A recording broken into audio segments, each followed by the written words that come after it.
Oke, sesuai dengan tadi, biasanya saya juga refer bahwa tujuannya apa. Mungkin terakhir saya harapkan, saya sangat berharap sekali teman-teman nanti mendapatkan insight-insight untuk bisa diterapkan dalam kegiatan sehari-harinya, ya. Karena di sini saya lihat pesertanya juga sangat bervariasi, ya. Mungkin akan bisa dibawa ke lingkungan kerjanya, gitu ya. Oke, sebagai pengantar, jadi kalau kita topik kita tentang apa sih sebetulnya, ya? Kita lebih refer kepada kita sebagai profesional yang bekerja, ya.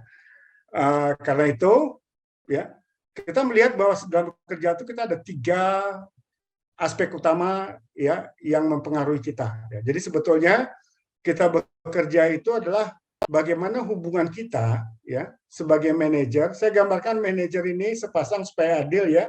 Ada manajer wanita, ada manajer pria, gitu ya. Bagaimana kita di bawah suatu perusahaan, ya.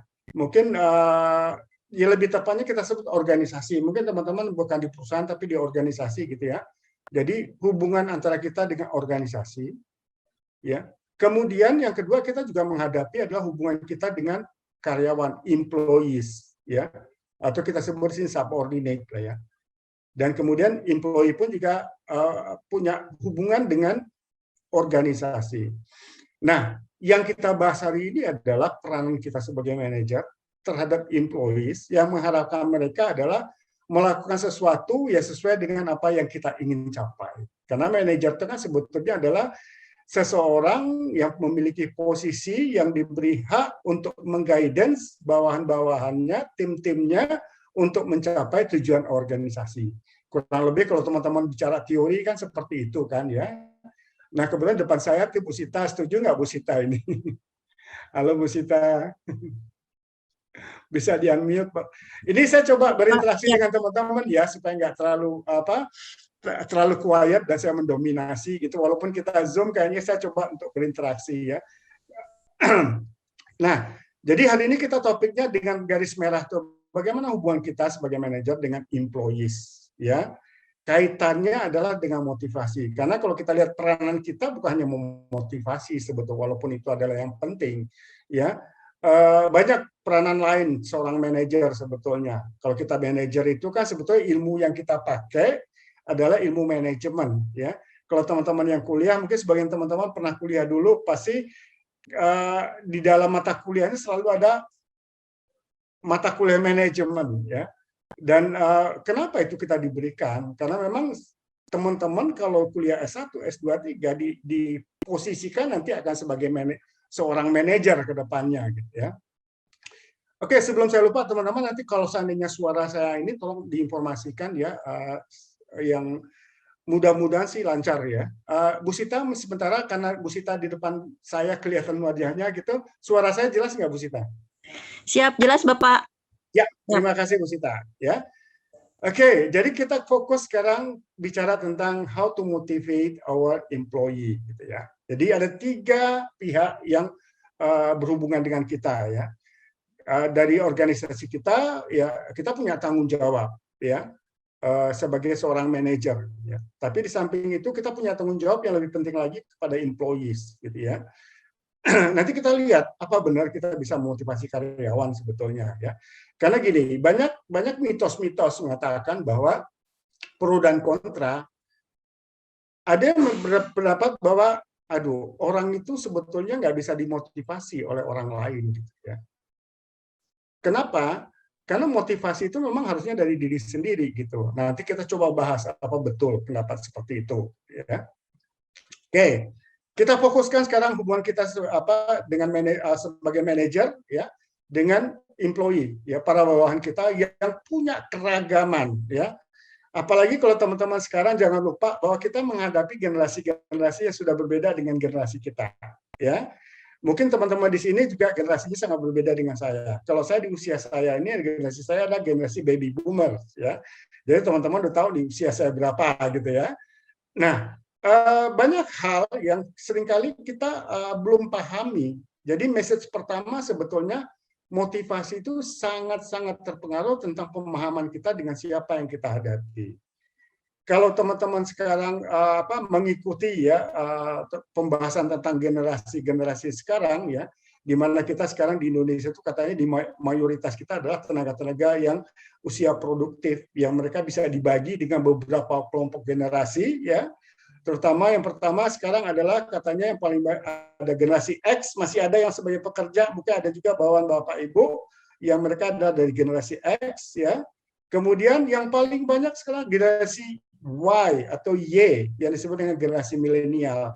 Yang ternyata generasi X dengan generasi Y yang milenial yang mendominasi ya Indonesia saat ini itu memiliki perbedaan karakter gitu.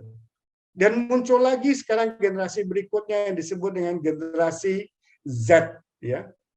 Generasi Z yang sekarang yang masih di sekolah dan itu ada yang namanya generasi beta namanya. Jadi teman-teman sekarang adalah bahwa kita sebagai manajer menghadapi sekelompok orang yang kita sebut bawahan, berkemungkinan mereka punya karakteristik yang berbeda. Di samping generasi, setiap individu pun juga punya keunikan masing-masing.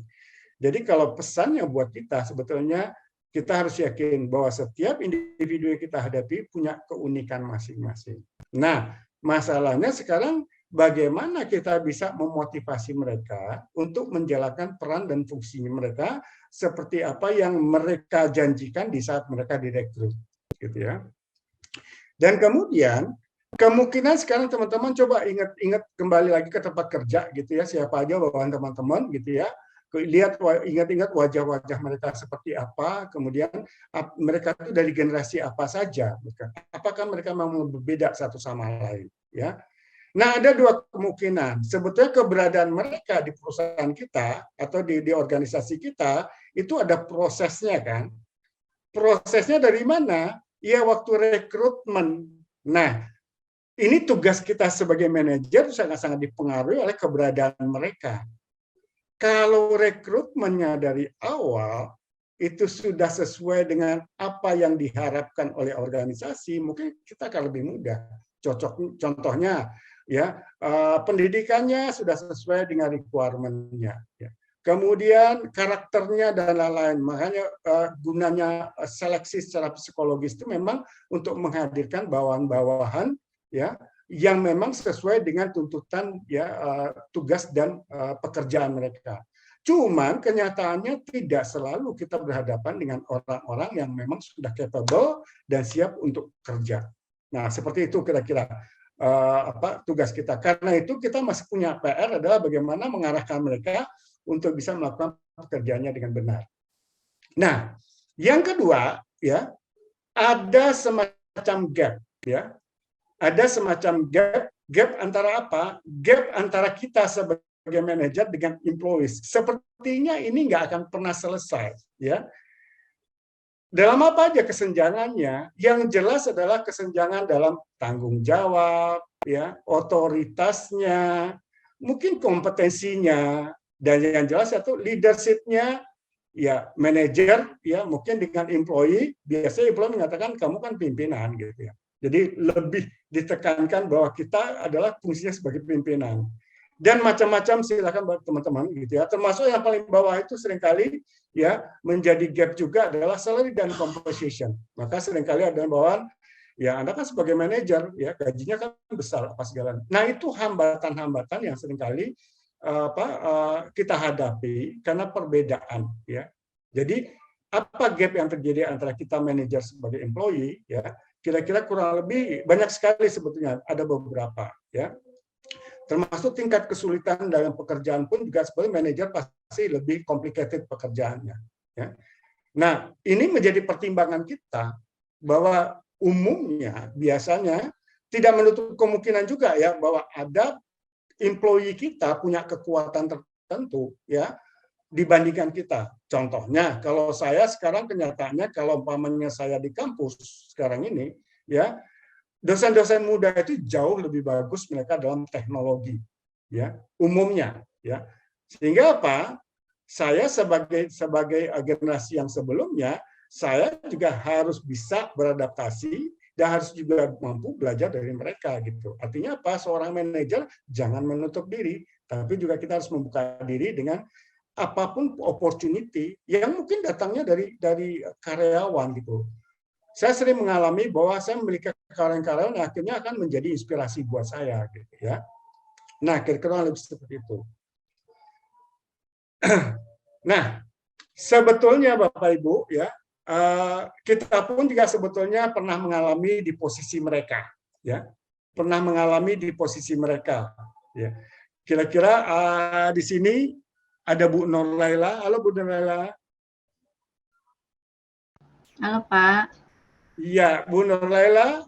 Oke, Bu Nur Laila masih ingat nggak? Sekarang boleh ngobrol sedikit, Bu Nur Laila. Bu Nur Laila sekarang sebagai manajer atau posisinya apa gitu? Kira-kira? Ya kurang lebih manajer sih Pak. Iya, oke. Punya berapa orang bawahan, Bu Nur Laila? Kalau saat ini sih saya pegang 4 orang Pak. 4 orang, ya. Betul. Walaupun 4 orang dengan 10 orang sama bayarnya kan Bu ya. Iya Pak. Oke.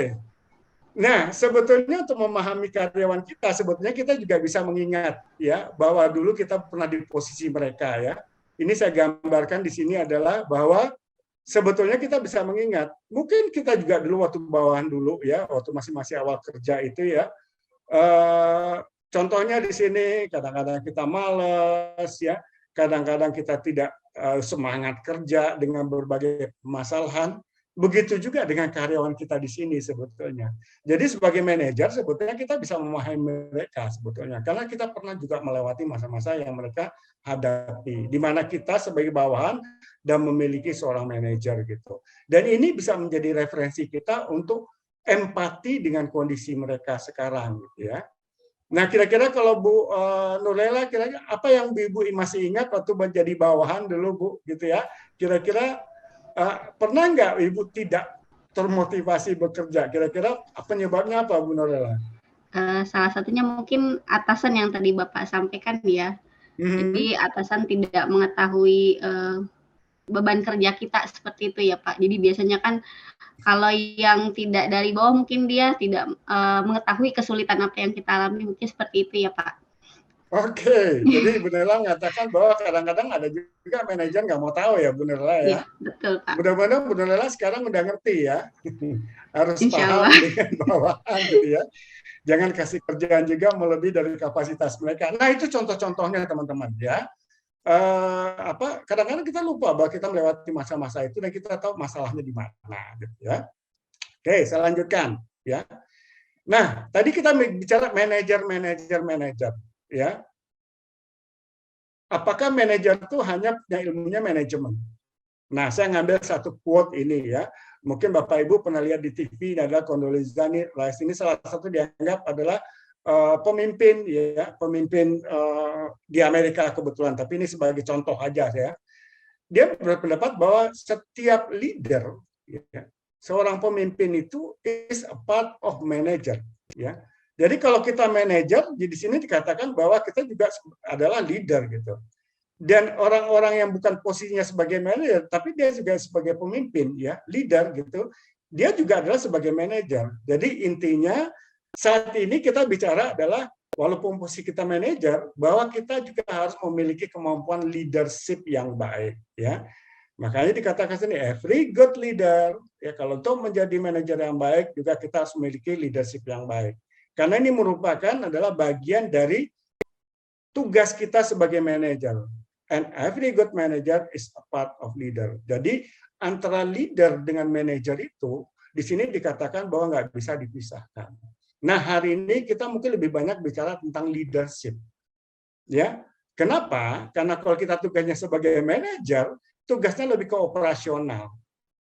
Makanya ilmu manajemen itu bicara tentang bagaimana bikin planning, ya bagaimana organizing itu adalah gimana ngatur orang-orangnya gitu ya, bicara gimana ngelola sumber daya manusia, sumber daya alamnya, mesin dan lain-lainnya, bicara 5M gitu ya, bicara uangnya gitu. Yang ketiga adalah kalau kita udah planning, punya sumber daya, gimana kita eksekusinya, namanya actuating ya. Nah, setelah kita eksekusi, kita periksa. Namanya adalah controlling. Makanya kalau manajemen paling gampang ingatnya POAC. Gitu ya. Nah, itu tugas kita sebagai manajer. Nah, topik kita kali ini lebih banyak adalah melihat fungsi kita sebagai leader, sebagai pemimpin. Nah, kita lihat pendapatnya. Jadi hari ini kita bicara sebagai manajer, as a leader, sebagai manajer dan kita juga sebagai pemimpin, salah satu tugas kita adalah bagaimana kita bisa memotivasi karyawan kita, ya. Nah, ini sengaja saya ambil, ya, satu pembicara terkenal, ya, kebetulan orang Amerika. Mungkin teman-teman sini ada yang sudah pernah lihat videonya di YouTube apa segala tentang Simon Sinek ini, ya. Saya ngambil referensi ini karena saya anggap sangat cocok dengan kondisi sekarang, karena dia sangat-sangat concern dengan tenaga-tenaga kerja muda sekarang, gitu ya. Nah, pendapat dia apa? The main difference between leader and manager. Ini pendapatnya salah satu, dia juga milenial nih sebetulnya. Jadi perbedaan ya, antara manajer dengan leader, bahwa leader pemimpin itu adalah have people follow them, while manager have people who work for them. Jadi di sini pesannya sebetulnya kalau kita bicara tentang kita sebagai leader, ya, sebetulnya adalah leader itu diharapkan bisa punya pengikut-pengikut, ya, orang-orang yang mengikuti dia. Sedangkan sebagai manajer adalah orang yang bekerja untuk dia. Nah, kurang lebih seperti itu, ya. Jadi, while manager have people who work for them, a successful business owner, nah kebetulan dia bicara tentang perusahaan di sini, ya, need to be both strong leader and manager. Jadi pesannya sebetulnya adalah kalau jadi manajer kita paling kurang kita bisa mengkombinasikan, ya. Karena kita bicara leader berarti adalah kita harus menjalankan fungsi kita sebagai leadership, ya, sebagai leader, ya, dengan memiliki kemampuan leadership. Nah, yang terakhir, a strong leader and manager to get their team on board to follow them toward their vision of success. Message-nya di sini saya tangkap adalah seorang leader, ya, harus selalu punya visi ke depan, ya, visi ke depan. Mungkin saya coba rangkum lagi. Jadi apa yang kita bahas di sini adalah disarankan kita sebagai leader, salah satunya kita adalah orang-orang yang bisa melihat sesuatu lebih ke depan. Nah, mungkin teman-teman sudah pernah dulu bicara mendapatkan materi atau di saat kuliah atau seminar lain bicara tentang the 7 habits of very effective people, ya. Ini terkenal juga. Di situ ada satu kata bahwa habit yang harus kita kembangkan sebagai leader salah satu adalah yang disebut dengan vision, ya, proaktif dan vision, ya. Oke, ini cuma merefer aja sebetulnya. Kenapa kalau kita bicara tentang leadership juga di sini? Oke, ya. Nah, kita bicara untuk menjadi pemimpin yang efektif itu adalah, jadi katanya di sini pemimpin itu nggak selalu berkaitan dengan posisi, ya, atau titel atau jabatan kita, gitu ya. Jadi orang-orang yang punya pengikut, ya, itu juga sebagai leader, gitu ya.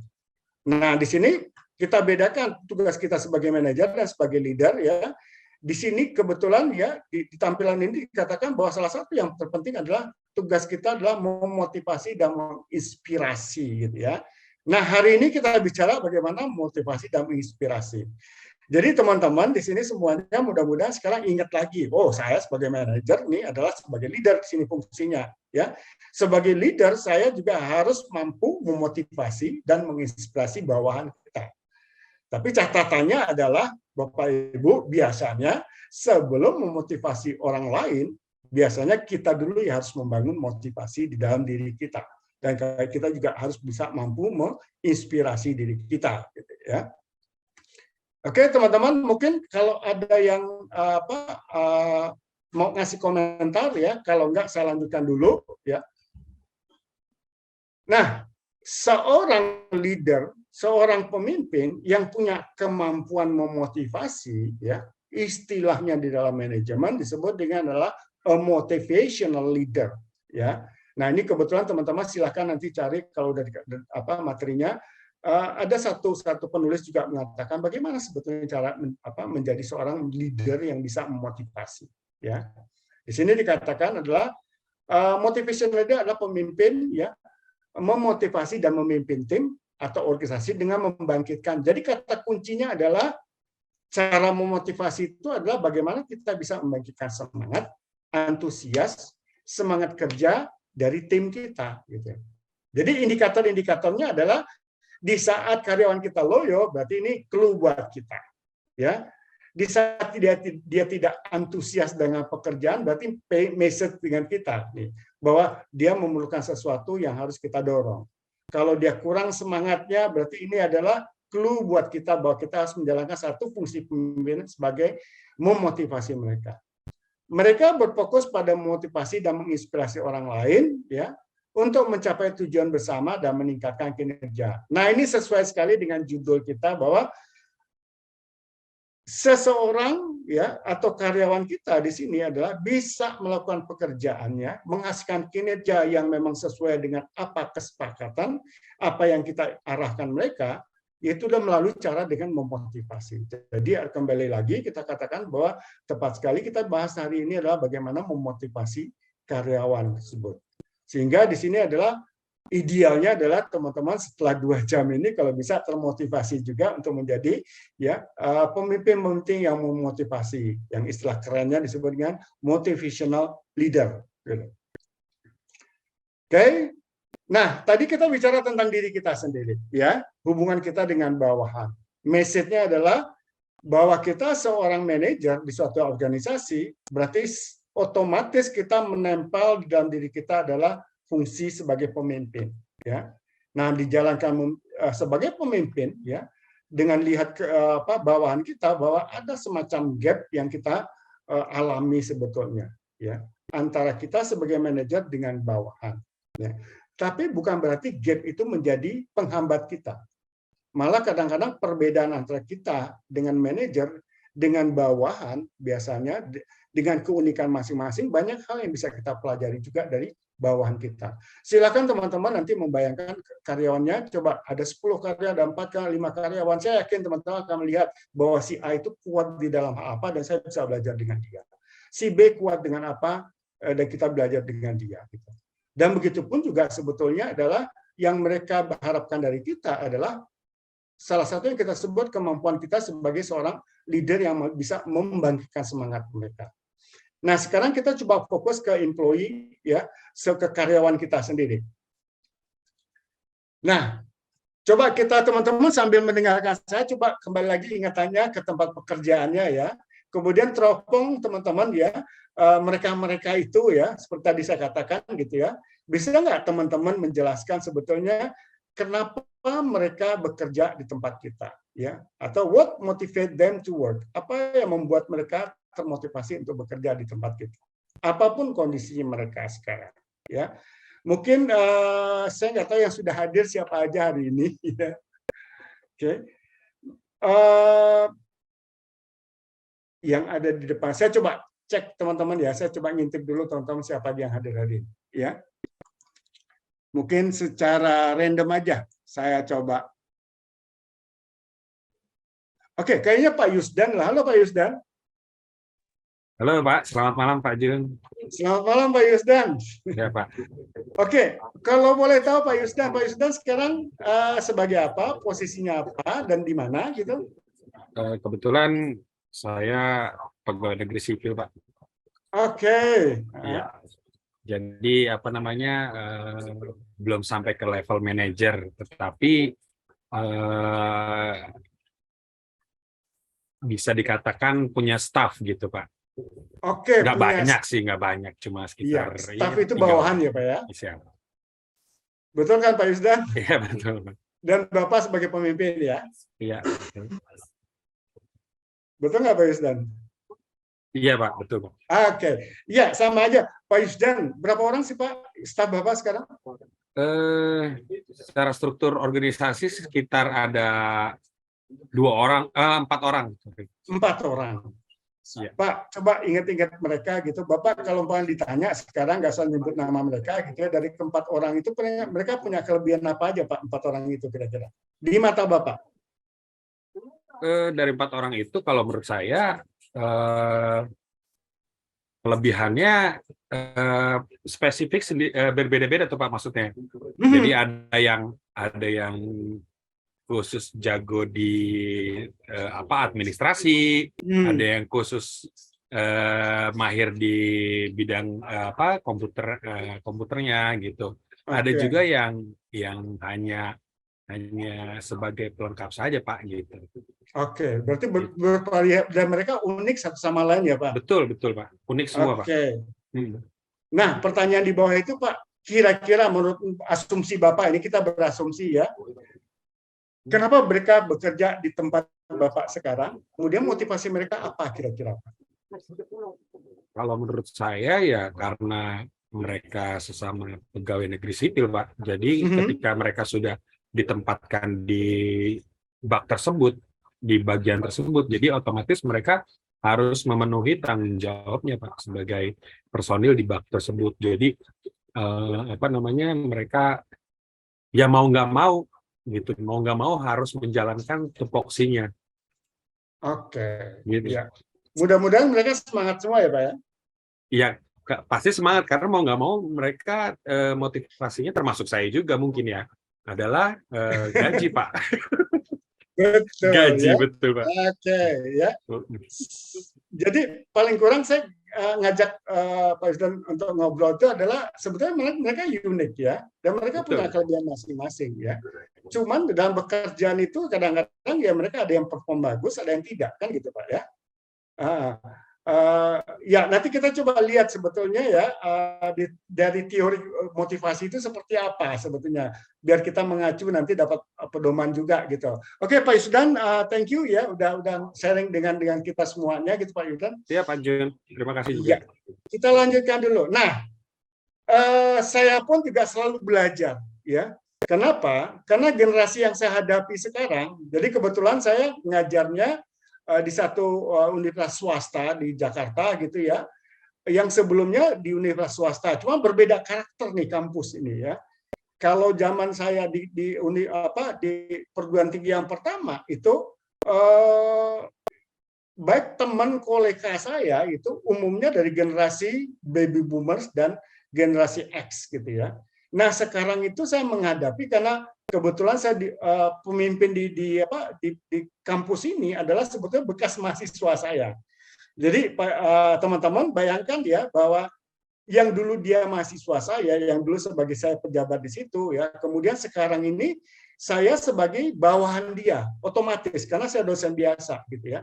Dan itu suatu hal yang buat saya itu exciting gitu ya. Bagaimana kita harus beradaptasi, bagaimana supaya atasan kita yang tadi bawahan kita itu pride-nya bisa terjaga juga gitu ya. Nah, kita refer gitu ya. Kita coba mengacu ketiga teori motivasi yang teman-teman mungkin sudah hafal di kepala ya, tapi ini perlu untuk kita bahas lagi ya. Paling kurang ada 3 motivasi klasik yang sebetulnya sebagai manajer, sebagai leader kita perlu paham. Ini kebetulan membahas beberapa yang berbeda buat teman-teman ya. Yang pertama adalah motivasi dari Abraham Maslow. Ini klasik betul yang sampai sekarang orang masih banyak merefer ke sini. Cuman dia spesifik bicara tentang kebutuhan. Jadi mungkin saya tekankan teman-teman, kalau kita bicara motivasi, sebetulnya dasarnya adalah bicara tentang kebutuhan seseorang. Ya, tadi saya juga dengan Pak Yusdan tadi juga ngobrol tadi adalah kenapa dia jadi pegawai negeri sipil gitu. Mungkin ini pilihan yang menjadi kebutuhan dia, gitu ya. Nah, Abraham Maslow ini mengungkapkan bahwa motivasi adalah kebutuhan dasar manusia yang mendorong mereka untuk bertindak. Jadi sebetulnya karyawan kita tuh bertindak kenapa? Dia punya satu kebutuhan yang harus dipenuhi. Kalau kebutuhannya umpamanya dia tidak bertindak sesuatu, kebutuhannya dikhawatirkan tidak akan terpenuhi. Jadi Abraham ini bicara tentang umum. Semua orang mungkin tipikalnya kayak gini. Ya nanti kita coba bahas sedikit lebih detail lagi. Yang kedua adalah saya ngambil teori motivasi dari Herzberg ya. Bedanya apa? Kalau Maslow bicara tentang motivasi orang secara umum, bukan hanya pekerja, siapapun lah.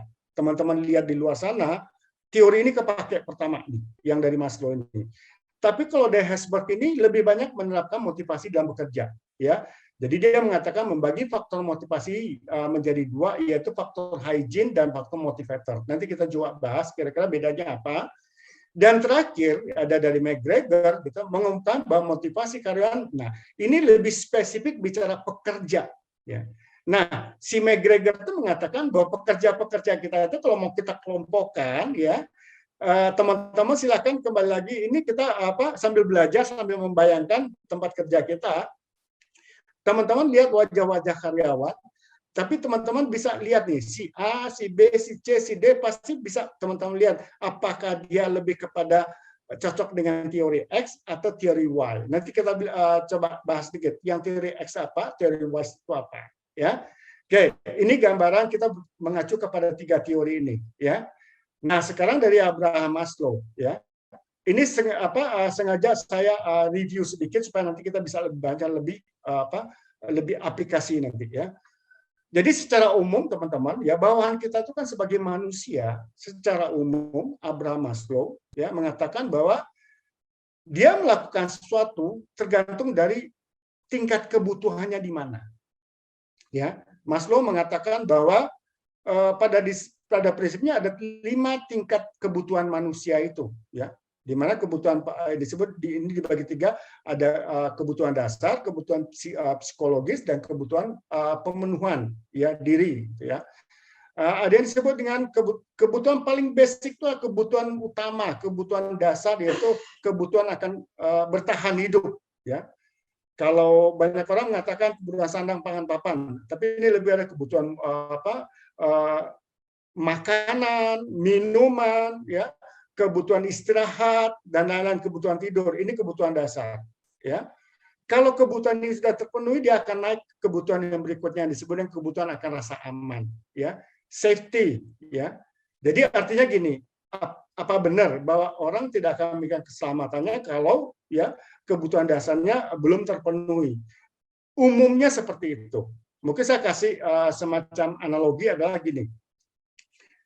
Kalau kita baru bekerja, kita ingetin baru bekerja. Saya juga nggak mahasiswa saya gini tanya, kalau kamu baru lulus nanti dapat uang, gitu, uangnya nanti kalian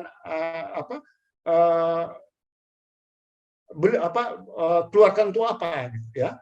Nah, kebanyakan mereka buat makan, buat kos, ya, atau buat baju. Nah, itu kita katakan itu sebagai kebutuhan dasar mereka, gitu, ya. Nah, kalau baju, kos, tempat tinggal dan lain sudah aman, kemudian next kalian apa gitu ya? Kalau gajinya Pak Menteri nambah lagi gitu ya, mungkin saya nabung gitu. Nah, ini kira-kira gambaran kehidupan seseorang. Jadi dalam bekerja biasanya awalnya dia kebetulan memenuhi kebutuhan dasarnya dulu, gajinya. Kalau gaji udah lama bekerja, mungkin akan naik kebutuhannya, ya. Bukan lagi bicara tentang kebutuhan makan, minum, dan lain, tapi mungkin dia memikirkan saya harus punya tabungan. Nah, tabungan ini sebetulnya adalah sikap perilaku untuk memenuhi kebutuhan keamanan. Karena kalau nanti saya sakit, kalau nanti saya dipecat bekerja, sehingga saya punya tabungan, atau kalau saya sakit saya punya, makanya kebutuhan asuransi itu adalah kebutuhan karyawan untuk memenuhi rasa amannya. Kalau kebutuhan itu sudah terpenuhi, dia akan naik kebutuhan berikutnya, yaitu kebutuhan akan sosialisasi. Biasanya manusia itu kalau uangnya udah cukup, baru dia mulai larak-lirik. Kalau saya mahasiswa saya katakan gitu, biasanya kalau kebutuhan tabungan sudah ada, ya, kemudian hidupnya udah asuransi sudah ada, mulai mikir, ya, larak-lirik cari pasangan. Nah, bergaul sosial itu adalah ungkapan dari pemenuhan kebutuhan akan sosial, ya. Nah, selanjutnya adalah kebutuhan yang harga diri, kebutuhan kebutuhan akan diakui dan lain-lain gitu, ya.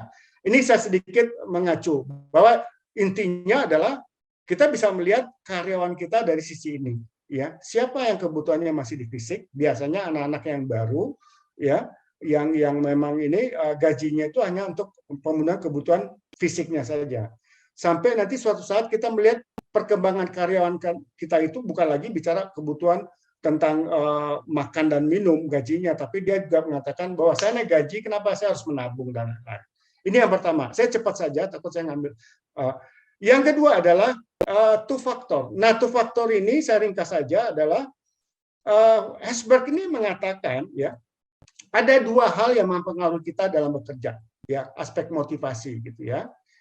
Apa yang diberikan perusahaan, termasuk kita sebagai manajer gitu ya, adalah kita harus tahu juga mana faktor-faktor, ya, fasilitas yang kita berikan ke karyawan yang bisa meningkatkan motivasinya, atau malah bukan menurunkan, tapi menurunkan kepuasan dia dalam bekerja. Jadi istilahnya ada dua, teman-teman di sini, ya.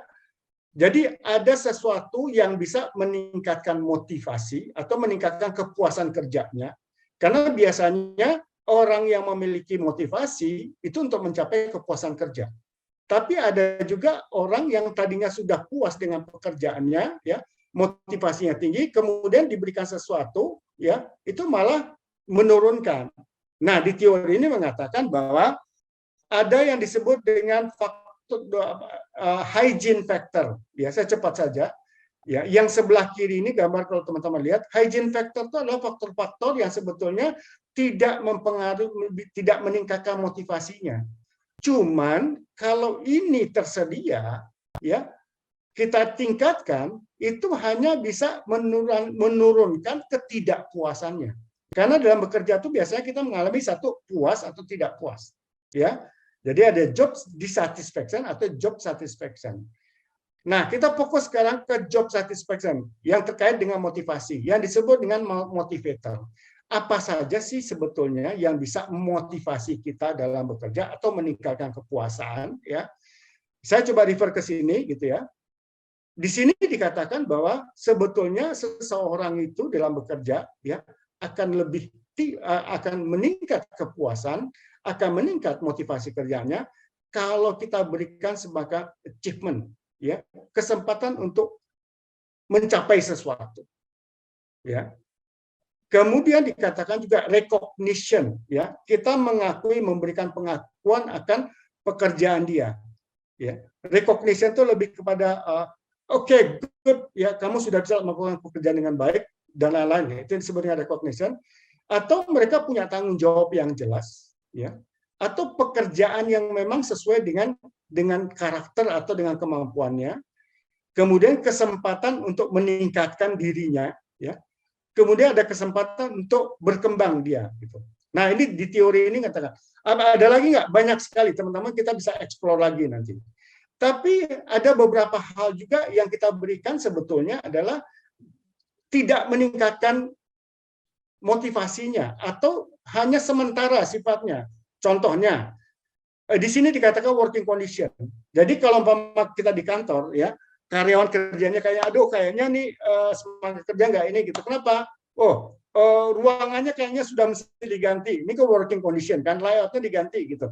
Oke, kita ganti, ya. Nah, di sini pengaruhnya itu hanya sementara. Hanya yang tadinya dia ngomel-ngomel karena ruang kerjanya nggak nyaman dan lain, kita rubah ruang kerjanya. Kemudian mungkin besoknya udah mulai semangat, ya. 2 hari, 3 hari, 4 hari, tapi nggak lama kemudian itu akan kembali lagi. Atau ekstrim, saya kasih contoh ekstrim. Kenapa kok gaji di sini dikatakan base wage dan salary? Dan ternyata gaji itu sebetulnya salah satu faktor yang tidak meningkatkan motivasi kerja. Sifatnya hanya menurunkan ketidakpuasan kerja. Mungkin dari pengalaman kita, contohnya one day kita naik kerja, naik gaji gitu ya. Ya, mulai kita senang, senyum, semangat lagi kerja apa segalanya gitu ya. Tapi biasanya, ya, umumnya, ya, dampak dari kenaikan gaji itu adalah perubahan pola gaya hidup. Yang tadinya makannya di warteg karyawan kita, mulai sekarang dia melirik saya warung Padang dan lain-lain gitu ya. Sehingga suatu saat kenaikan gaji itu nggak ada artinya lagi, tidak lagi pemicu semangat, ya. Karena itu gaji, ya, mungkin ini juga penyebabnya, makanya kalau banyak perusahaan-perusahaan sebetulnya kenaikan gaji itu, ya, nggak mudah juga mereka pertimbangkan, karena ada hal-hal yang lebih penting lagi untuk bisa meningkatkan motivasi karyawan, gitu ya. Oke. Kita yang terakhir adalah, di sini adalah dari Hesberg, ya. Ini lanjutan yang tadi adalah, sebetulnya orang itu bisa dibagi 4 kotak ini, ya. Jadi kalau ini faktor hygiene tadi, yang hanya bisa menurunkan ketidakpuasan, dan motivation factor ini yang bisa meningkatkan kepuasan kerja, gitu ya. Jadi kalau seandainya adalah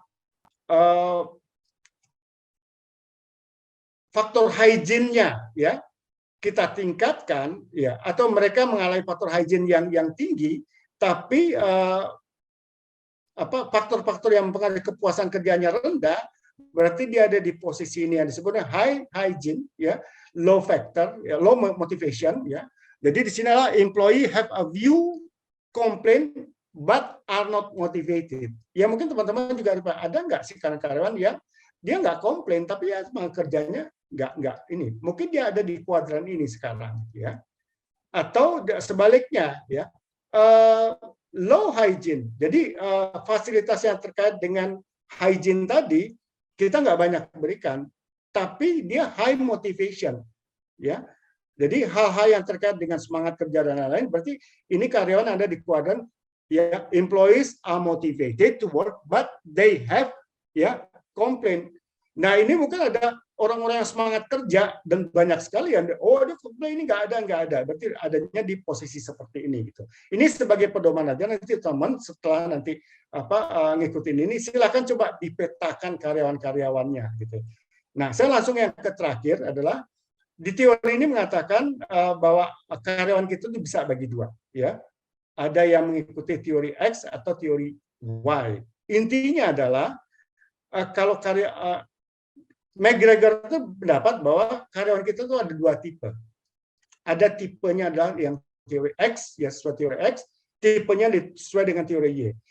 Intinya yang saya simpulkan aja adalah kalau karyawan-karyawan yang termasuk tipe yang hijau atau teori Y ini adalah karyawan-karyawan yang disebut salah satu adalah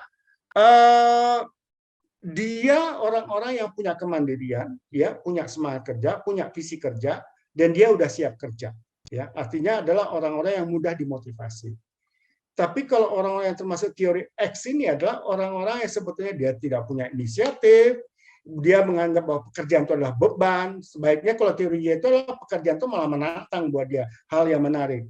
Jadi kira-kira kesimpulannya adalah tiga teori ini punya yang berbeda-beda, ya. Yang teori yang pertama bicara kebutuhan manusia secara keseluruhan, yang kedua adalah teori yang mengatakan bahwa di dalam bekerja itu orang bisa dipilah-pilah, ya. Kita bisa fasilitasi dengan dua hal. Apa kita memfasilitasinya dengan faktor-faktor yang sebetulnya hanya menurunkan ketidakpuasannya, atau kita bisa memberikan faktor-faktor yang bisa meningkatkan kepuasannya, ya. Dan terakhirnya adalah karyawan kita ada dua sisi. Ini hanya sebagai semacam ilustrasi, ya, untuk kita bahas berikutnya, ya. Nah, kembali lagi, ya, ini teman-teman bisa nanti baca, ya. Jadi karakteristiknya kalau kita kaitkan dengan generasi sekarang, ya, tadi saya sempat baca bahwa sebetulnya generasi sekarang itu kalau kita lihat pekerja-pekerja itu dia terdiri dari teori generasi X, ya, generasi Y, ya. Sebentar, ini oke. Jadi ada tipe X dan tipe Y gitu, ya. Nah, kalau di tipe X itu motivasi kerjanya seperti apa? Kurang motivasi. Ini mengulangi yang tadi teman-teman supaya bisa dibaca, ya. Jadi kalau karyawan Y itu lebih mudah atau lebih bermotivasi. Kemudian yang X itu menghindari tanggung jawab, ya. Yang Y itu adalah sangat bertanggung jawab. Jadi sangat kontras kedua-duanya ini. Ini supaya teman-teman juga bisa membaca lebih jelas lagi gitu, ya. Jadi intinya adalah karyawan kita bisa dipilah menjadi dua.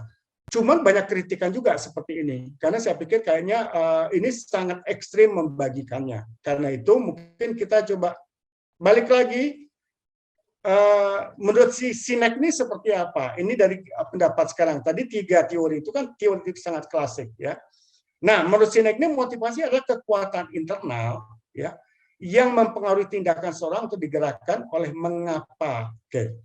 Maksudnya dia, ya, kita keluar dulu dari teori tadi, ya, bahwa di dalam motivasi itu sebetulnya seseorang itu termasuk karyawan kita, ya, motivasinya itu adalah berdasarkan di dalam diri kita, ya, di dalam diri karyawan sendiri. Jadi artinya apa? Umumnya yang bisa memotivasi dirinya itu adalah karyawan itu sendiri, ya, yang mempengaruhi tindakannya, ya. Apa kuncinya buat karyawan-karyawan yang punya, ya, digerakkan oleh why, mengapa why. Jadi artinya apa? Mungkin teman-teman bisa lihat nanti dia buat karyawan-karyawan yang sadar betul kenapa dia melakukan pekerjaan ini, ya. kenapa dia ada di situ, itu jauh lebih termotivasi dengan mereka-mereka yang tanya, kamu kenapa kerja di sini? Ya, kamu alasannya bekerja di sini apa? Jadi artinya apa? Karyawan yang tahu keberadaannya di suatu tempat itu jauh bisa ya memotivasi dirinya dibandingkan mereka yang galau. Ya, jadi bukan apanya yang harus dilakukan, tapi mengapa dia melakukan. Nah, pesannya buat kita adalah, jadi karyawan itu biasanya ya bisa termotivasi kalau kita mengatakan bahwa kalian mengerjakan ini ya karena ini. Karena ini, why you have to do this? Apa impact-nya ke Anda? Ya, kenapa Anda harus mengerjakan ini? Jadi ada alasan tertentu yang kita harus jelaskan ke mereka. Dibandingkan kita mengatakan, kamu harus kerjakan ini, kerjakan ini, kerjakan ini. Jadi ini message-nya dari Simon Sinek buat kita sebagai manajer. Nah, oleh karena itu, menurut Sinek ya, kunci dari motivasi yang sukses adalah memiliki pemahaman yang jelas tentang tujuan atau visi yang ingin dicapai. Kembali lagi, message-nya buat kita teman-teman semua ya, bahwa sebagai manajer ya, untuk bisa memotivasi karyawan, bisa menjelaskan kenapa ini dikerjakan, kita juga harus tahu visi dan misi perusahaan kita. Ya, kenapa kita harus di sini? Kenapa kita harus melakukan ini? Apa yang harus kita capai? Atau artinya kita sebagai manajer juga harus memiliki visi. Ya, dan kemudian mengikuti tindakan yang konsisten dengan visi tersebut. Jadi kembali lagi, message buat kita. Ya, manajer yang baik yang bisa motivasi selalu adalah manajer-manajer yang tahu persis kenapa keberadaan di situ, apa fungsinya ya, apa yang harus dia capai sehingga dia bisa ya mendeliver ya, menularkan itu kepada bawahan-bawahannya. Karena kata kuncinya adalah bawahan yang tahu keberadaan itu, kita yang tahu why kita berada di sini itu jauh lebih lebih bertanggung jawab, lebih bersemangat daripada mereka yang nggak tahu kenapa dia ada di situ. Itu kira-kira pesannya. Oke, sebelum saya lanjutkan, mungkin kita ada pertanyaan dari teman-teman, silakan ya siapapun. Oke, nggak ada. Atau kita nanti di sesi tanya jawab aja ya. Oke, kita lanjutkan. Jadi motivasi kerja adalah dorongan internal. Saya setuju sekali. Saya juga mengalami juga sebetulnya adalah memang tidak mudah memotivasi karyawan. Tapi lantas peran kita sebagai apa? Dari pengalaman saya, tanpa berdasarkan teori-teori ini, kita hanya memberikan stimuli-stimuli, rangsangan-rangsangan dia untuk bisa dia termotivasi untuk melakukan sesuatu. Nah, kapan seseorang, kalau saya sebagai karyawan, saya akan termotivasi bekerja. Ya, kalau saya tahu kerjaan ini apa, gunanya apa, manfaatnya untuk saya apa, kenapa saya mengerjakan ini. Jadi artinya, ya, dan saya yakin umumnya orang-orang akan melakukan sesuatu pekerjaan kalau dia tahu manfaatnya apa untuk dirinya. Ya, apa kaitannya, sejauh mana tanggung jawabnya, gitu ya. Jadi motivasi kerja adalah dorongan internal dan nanti dia yang akan memutuskan nanti pekerjaan itu sesuai nggak dengan dia. Ya, dorongan internal atau eksternal yang mendorong seorang untuk mencapai tujuan dalam pekerjaannya. Dan di sini saya mungkin bisa menyimpulkan bahwa sebetulnya sebagai manajer kita hanya memicu, memberikan stimuli eksternal sehingga dia menemukan motivasi internalnya. Ya. Nah, motivasi kerja memang sangat penting karena motivasi itu sangat terkait dengan kepuasan kerja, dengan produktivitas, dengan performance. Karena itu sebenarnya ya PR kita adalah bagaimana menemukan ya stimuli-stimuli yang cocok ya untuk karyawan tersebut sehingga dia menyadari bahwa pekerjaan itu akan bermanfaat atau punya impact ke dirinya sehingga dia mampu untuk all out melakukan pekerjaan itu. Sama juga dengan kita, mungkin teman-teman juga akan merasa kapan teman-teman bisa bekerja all out. Ya, apa penyebabnya? Gitu. Apakah karena gajinya?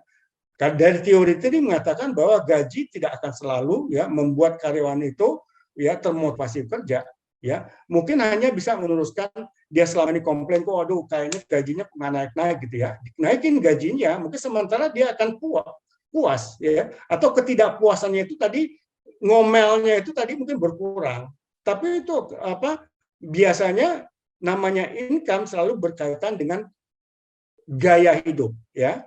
Sehingga makanya disebutkan bahwa gaji dan lain-lain yang tadi kita udah bahas tadi adalah itu faktor-faktor yang tidak memicu kepuasan kerja. Cuman hanya menurunkan ketidakpuasan kerja. Kurang lebih seperti itu. Ya.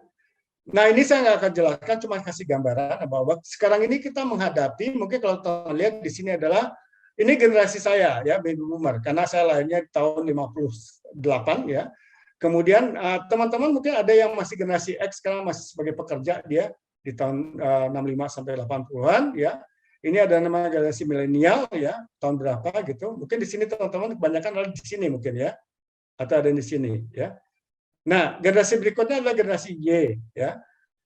Ini yang disebut dengan generasi ini senial disebutnya, ini istilahnya, ya. Kalau ini milenial, ya, yang ini dikatakan bahwa generasi galau gitu, ya.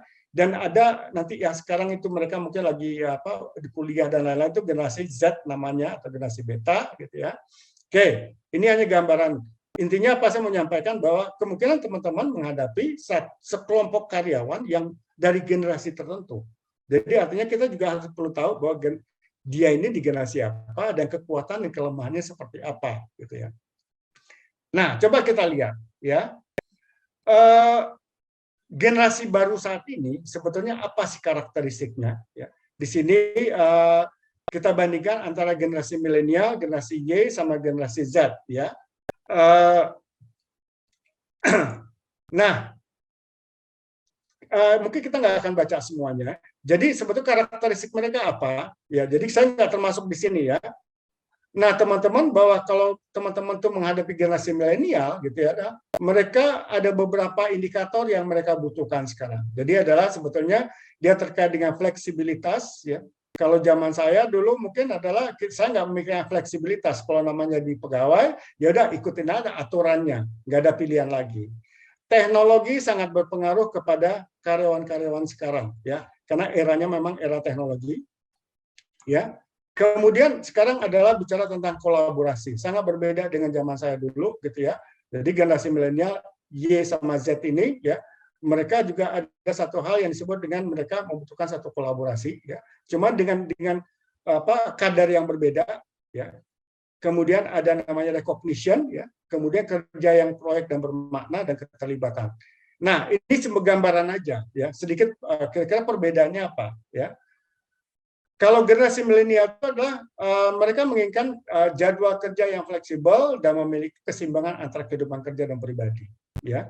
Sedangkan generasi Y tadi adalah bicara mereka lebih bekerja di luar kantor dan memiliki fleksibel waktu, ya. Generasi Z, ya, adalah mereka lebih suka bekerja di luar kantor, ya, dan memiliki fleksibilitas waktu yang tinggi. Jadi sama-sama mereka membutuhkan fleksibilitas, atau artinya gini, teman-teman sekarang menghadapi, ya, generasi-generasi yang sudah menganggap fleksibilitas kerja itu merupakan salah satu kebutuhan mereka, ya.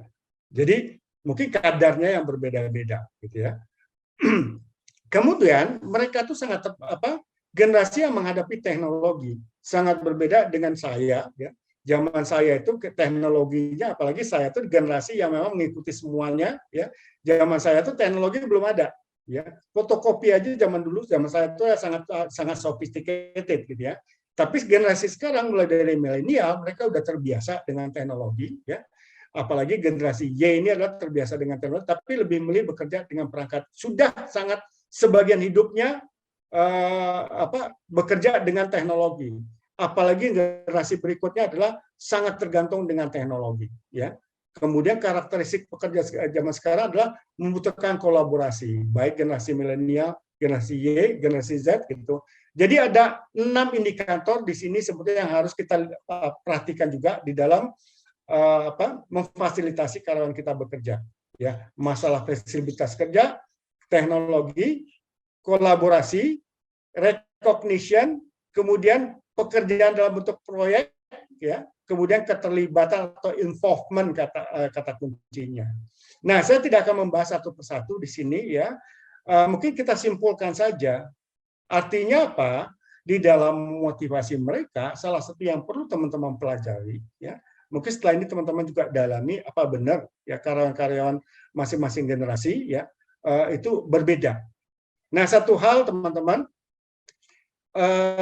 nanti kita di akhir ini saya coba bicarakan. Ternyata bahwa teori-teori tentang milenial, generasi Y, generasi Z ini sebetulnya ini kita mengacunya ke Amerika sebetulnya, ya, negara-negara Amerika. Jadi cocoknya sebetulnya pembagian ini kalau teman-teman baca mendalami karakteristik karyawan berdasarkan teori-teori yang dari buku-buku asing mungkin nggak akan tepat, ya, diterapkan ke Indonesia. Kenapa? Karena kita punya budaya yang berbeda, gitu ya. Karena itu nanti mungkin saya ada rekomendasi beberapa buku buat teman-teman yang perlu menjadi referensi nanti untuk mengenal karyawan kita saat ini dari generasi versi kita di Indonesia, gitu ya. So, jadi ini bayangannya, kesimpulannya adalah kita menghadapi generasi, ya mungkin sebagian teman-teman di generasi itu, ya, X atau Y, tapi mungkin juga teman-teman menghadapi ketiga generasi ini. Ada yang milenial, ada yang generasi Y, ada yang generasi Z, ya, atau beta generasi. Yang jelas mereka tuh punya karakteristik yang mungkin berbeda dari teman-teman.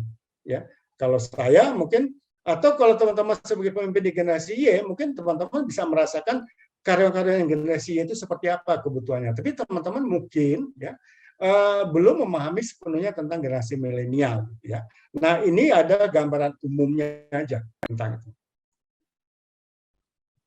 Oke, nah ini sebetulnya ada satu kuis yang teman-teman bisa bisa jadikan sebagai referensi, ya, untuk menentukan. Nah, sebelum teman-teman terapkan di karyawan, gitu ya.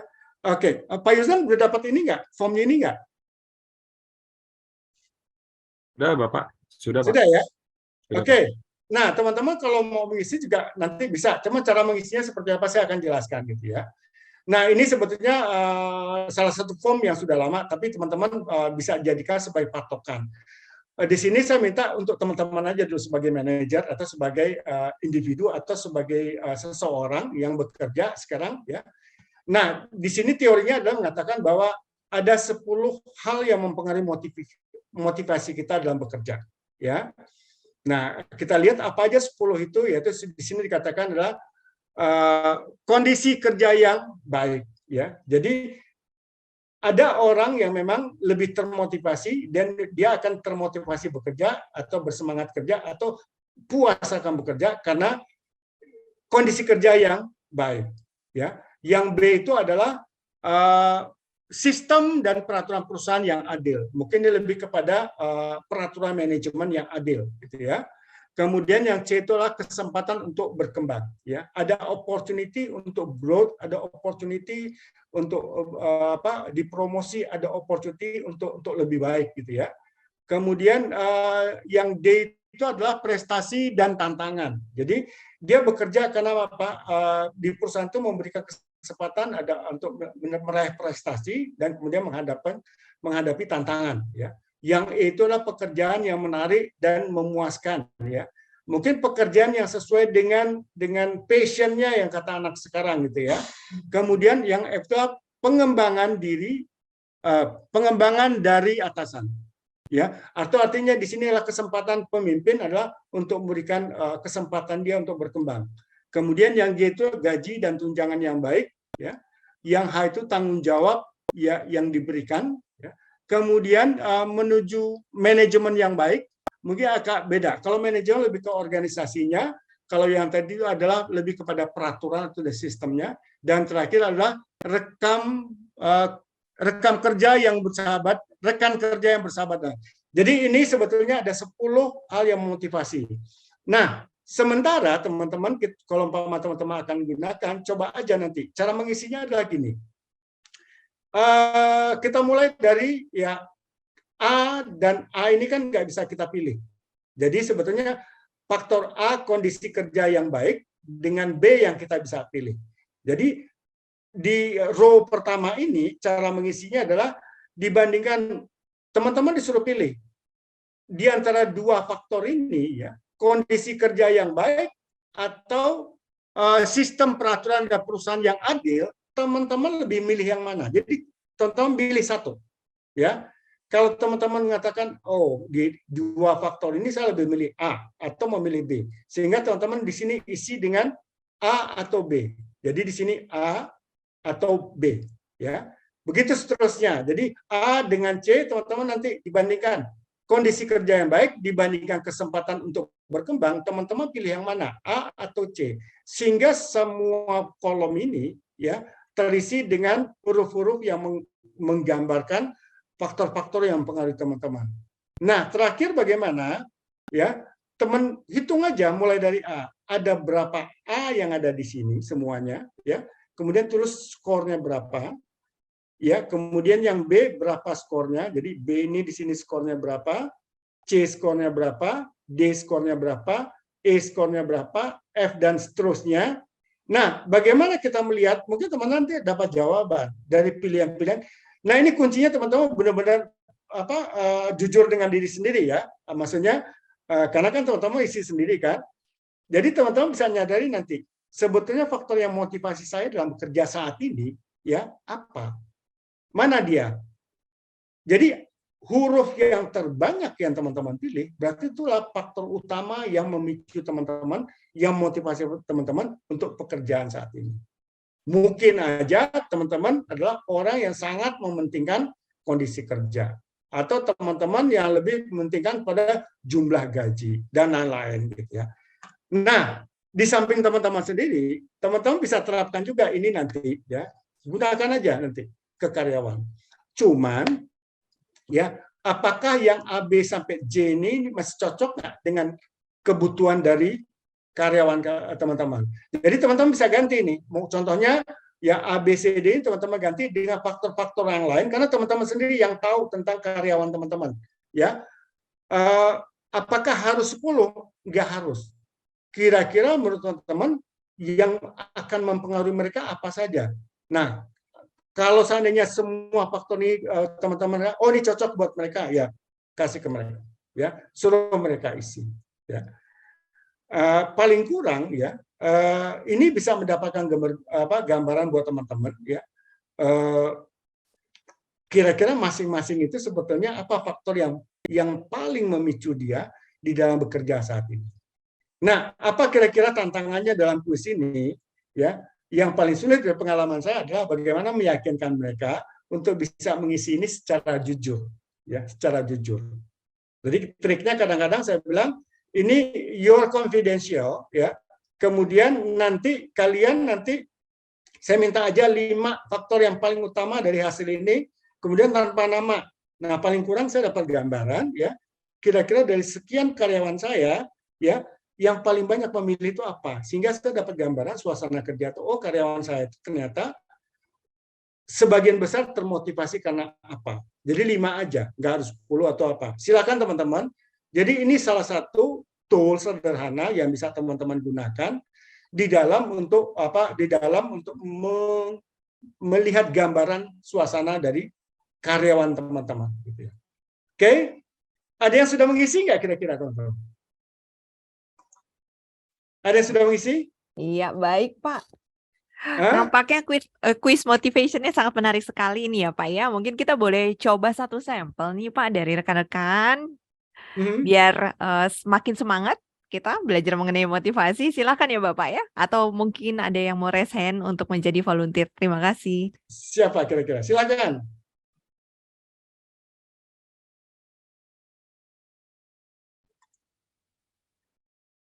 Ada berapa orang sekarang kita ini? Ya, ini ada Bu Mary Languju. Gimana Bu Mary, udah ngisi belum? Halo Bu Mary. Oke, kita balik ke Bu Ersa Arila. Halo Bu Ersa. Iya, halo Pak. Bu Ersa gimana, udah ngisi belum? Udah dapat belum formnya? Bentar Pak. Belum saya isi. Nggak apa-apa, nanti dicoba Bu Erla. Kira-kira ada pertanyaan nggak dengan form itu Bu? Atau kira-kira menurut Bu, kalau diterapkan karyawan bisa dapat gambaran nggak kita sebetulnya faktor apa yang memotivasi bawahan kita? Bisa Pak. Oke, ya. Dari teman yang lain mungkin ada komentar atau ada pertanyaan mungkin? Ini nanti jawabannya itu yang mana Pak? Kalau misalnya kita udah ketemu skornya, hasilnya. Gimana Bu? Pertanyaannya apa tadi? kalau kita udah ketemu skornya, itu berarti nanti kita termasuk yang mana, Pak? Oke, yang paling banyak ya, contohnya aja, ternyata dijumlahkan semuanya itu yang paling banyak huruf C contohnya, ya. Nah, huruf C itu berarti ya di sini artinya apa? Yang memotivasi ibu ya dalam bekerja ternyata adalah kesempatan untuk berkembang. Jadi artinya apa? Yang ibu cari adalah bagaimana yang bisa membuat ibu semangat adalah ada kesempatan berkembang nggak di perusahaan. Mungkin juga ibu bertahan di situ. Kenapa? Ibu melihat organisasi ibu atau perusahaan ibu tuh punya peluang untuk ibu mungkin dipromosikan, mungkin disekolahkan dan lain-lain gitu. Itu sehingga itu menjadi pemicu teman-teman. Ya, ini kan terkait dengan kebutuhan atau ibu karakternya adalah akan bekerja, akan all out kalau ibu bekerja di organisasi yang memang ya membuat ibu lebih berkembang. Kira-kira kurang lebih seperti itu, Bu. Ya, baik, Pak. Terima kasih, Pak. Iya, siap, Pak. Bu. Terima kasih. Ya. Oke, yang lain mungkin ada pertanyaan mungkin? Belum. Bapak izin bertanya, Pak. Ya, silakan Bu Nana. Mungkin lebih baik kita supaya nggak satu arah aja saya ini ya. Silakan Bu. Iya. Saya masih bingung nih Pak untuk cara pengisiannya Pak.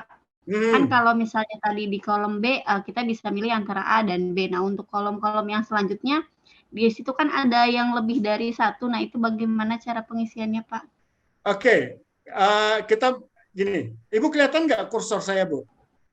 Iya kelihatan Pak. Oke, jadi tadi ini kan A Bu ya. Ini B ya. Berarti kita mulai kalau A dengan A kan nggak ada pilihan Bu ya. A dengan B, ya sekarang ini ada dua. Ibu coba kita simulasikan. Ini ada dua kondisi Bu. Ibu bekerja atau termotivasi bekerja, apakah membutuhkan kondisi kerja yang baik atau sistem atau perusahaan yang adil. Di antara dua ini Ibu lebih milih yang mana Bu? Sistem Pak. Sistem. Iya. Oke, ya. Berarti kalau sistem berarti B kan Bu ya? Ya. Ibu isi di sini B. Ya. Oke. Oke, saya kursor saya kayaknya. Nah, ini kelihatan kursornya Bu ya. Di sini Ibu isi B, ya. Kemudian nanti kan ada A dengan C, ya. A dengan C itu kondisi kerja yang baik, Ibu bandingkan dengan kesempatan untuk berkembang. Ibu lebih pilih yang mana antara A dan C? Apakah apa C? C. C. Nah, Ibu tulis C di sini. Oke. Kemudian A dengan D, gitu kan Bu? Nah, A dengan D itu kalau A tadi kan kondisi kerja yang baik, kalau D itu apakah prestasi yang dan tantangan nggak? Ibu lebih milih mana yang lebih memotivasi Ibu? Kondisi kerja yang baik. Oke, berarti A kan? Berarti kemungkinan di sini kan nanti ada A atau B, A atau C kan di sini kan Bu ya, isinya. Nah, kemudian kita coba lari ke yang bawah Bu. Ini B. B dengan B ini kan udah ada isinya kan tadi Bu? Iya. Berarti Ibu nggak bisa ngisi. Sekarang B dengan C. Berarti Ibu isinya di sini, Bu. Oh iya. Okay. Karena ini udah terisi kan. Nah, kita lari ke yang layer 2-nya. Berarti B dengan C, ya.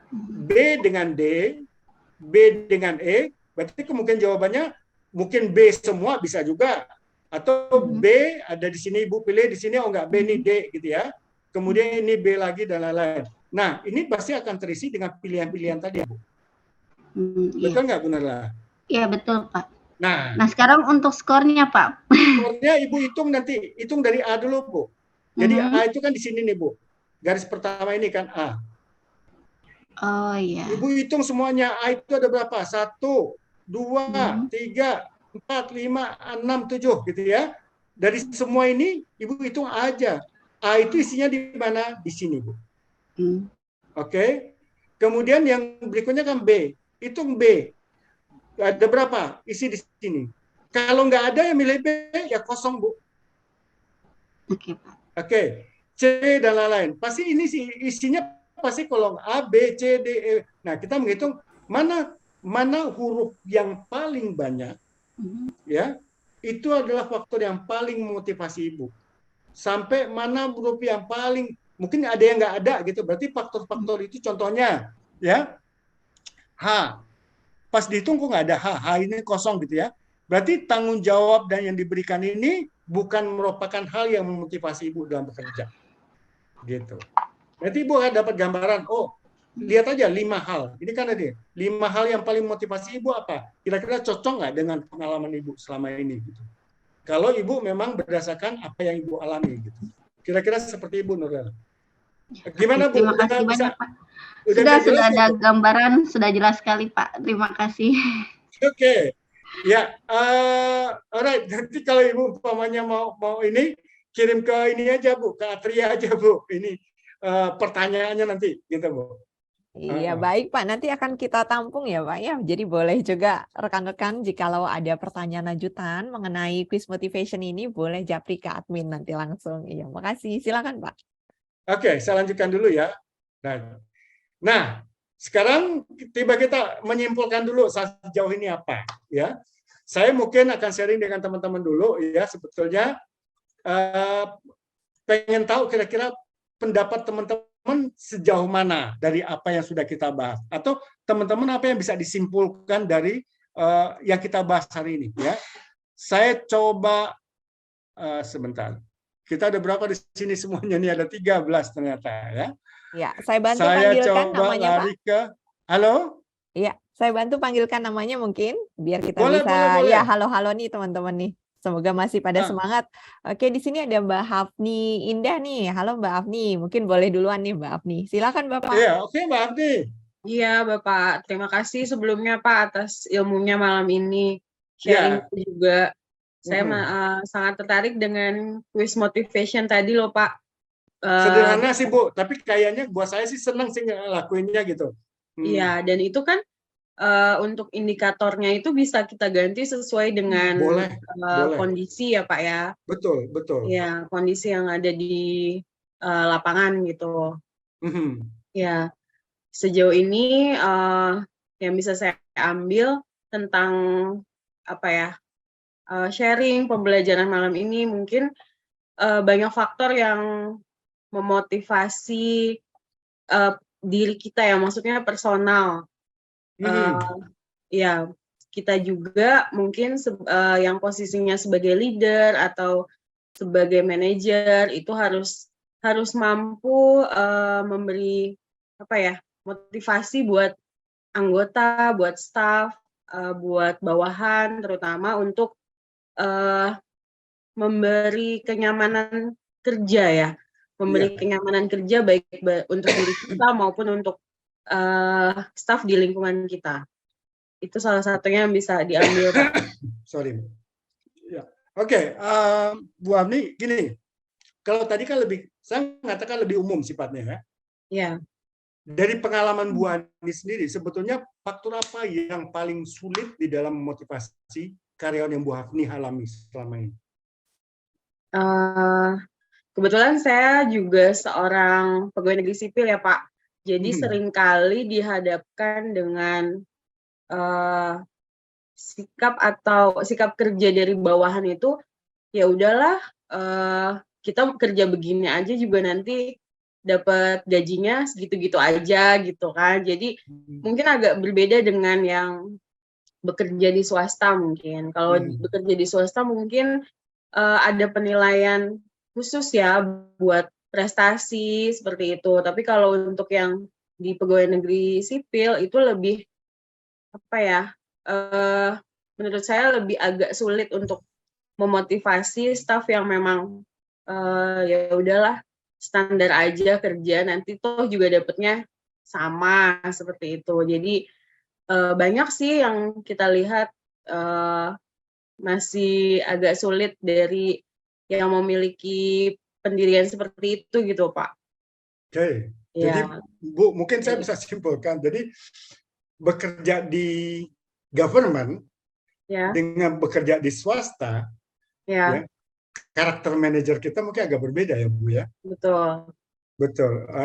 Jadi artinya apa? Nah di sini kan kita bahas tadi, ya kita harus tahu ya sebetulnya kira-kira Bu Hafni dulu kalau sebagai pimpinan lah gitu ya, apa sih sebetulnya yang diharapkan oleh teman-teman di PNS sebagai bawahan kita tuh kira-kira apa? Yang buat dia semangat apa kira-kira? kalau di ini ya tentu saja dari segi pendapatan ya Pak. Iya, dari segi pendapatan mungkin ada bonus tersendiri. Kalau di swasta kan seperti itu ya, kalau misalkan karyawan yang berprestasi pasti ada bonusnya atau ada perhitungan tersendiri lah. Sedangkan kalau di government itu kan memang sudah ada rate-nya, sudah ada standarnya gitu, golongan 1 sekian, golongan 2 sekian, golongan 3. Jadi ya mungkin yang sering saya lihat seperti itu gitu. Oke, ya. Saya pernah pegawai negeri juga buat nih ya. Ya. Saya 2 kali jadi pegawai negeri. Oh ya Pak. Saya pernah pegawai negeri di mungkin masih tahu namanya Universitas Terbuka gitu dulu ya. Dari awal universitas itu pegawai negeri saya dulu. Iya. Kemudian saya pindah ke PU dulu, pekerjaan umum pegawai negeri juga gitu ya.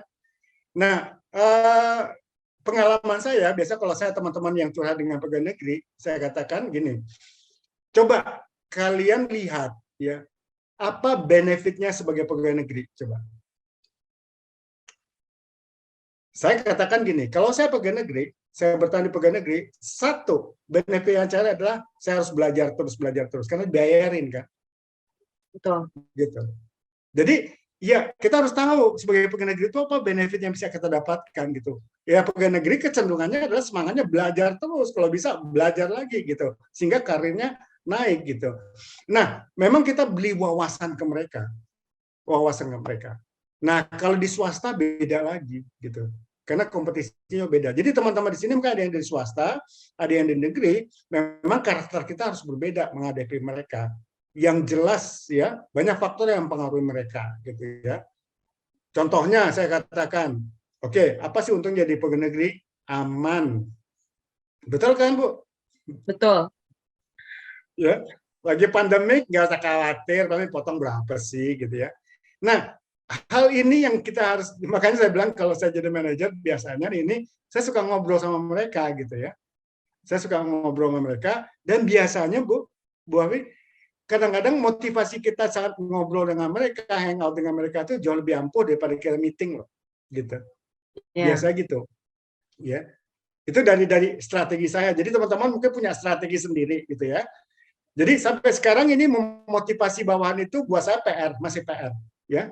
Tambah lagi PR-nya sekarang lah memotivasi mahasiswa saya untuk belajar, karena kan banyak sekarang ini, ya, ejekan untuk mahasiswa Indonesia apa malas lah, apalah gitu ya.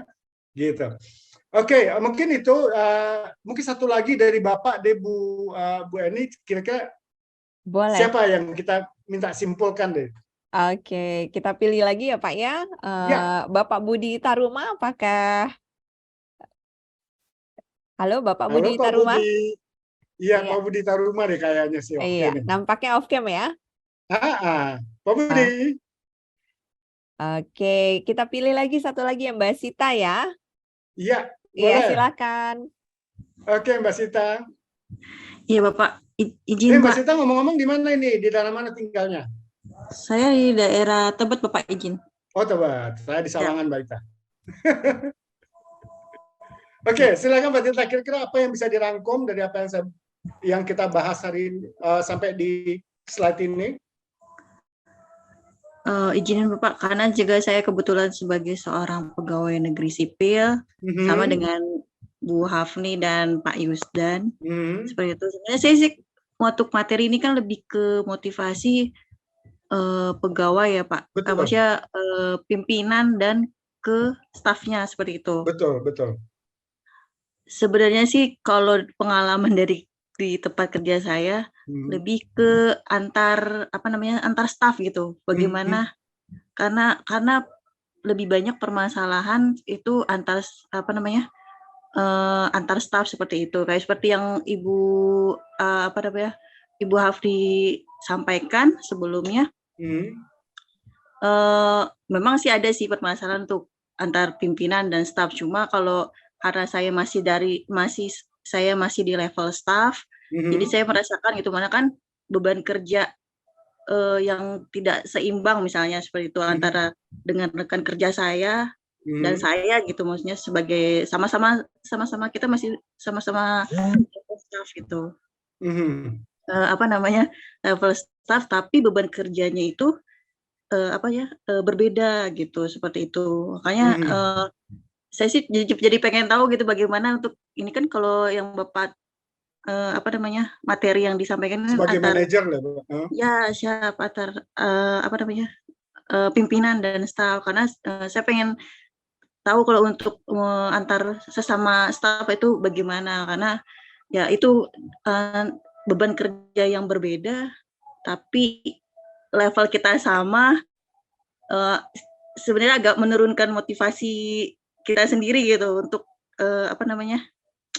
melaksanakan tugas sehari-hari gitu, kayaknya udah dia tugasnya hanya ini aja kok, enak sekali gitu loh. Sedangkan kita diberikan beban tugas oleh pimpinan itu agak banyak gitu. Memang sih diambil positifnya bisa mungkin kita dipercaya oleh pimpinan itu ya, itu sedikit meningkatkan motivasi untuk untuk Fokus. giat bekerja lah seperti itu, giat untuk mengerjakan tugasnya seperti itu, Bapak.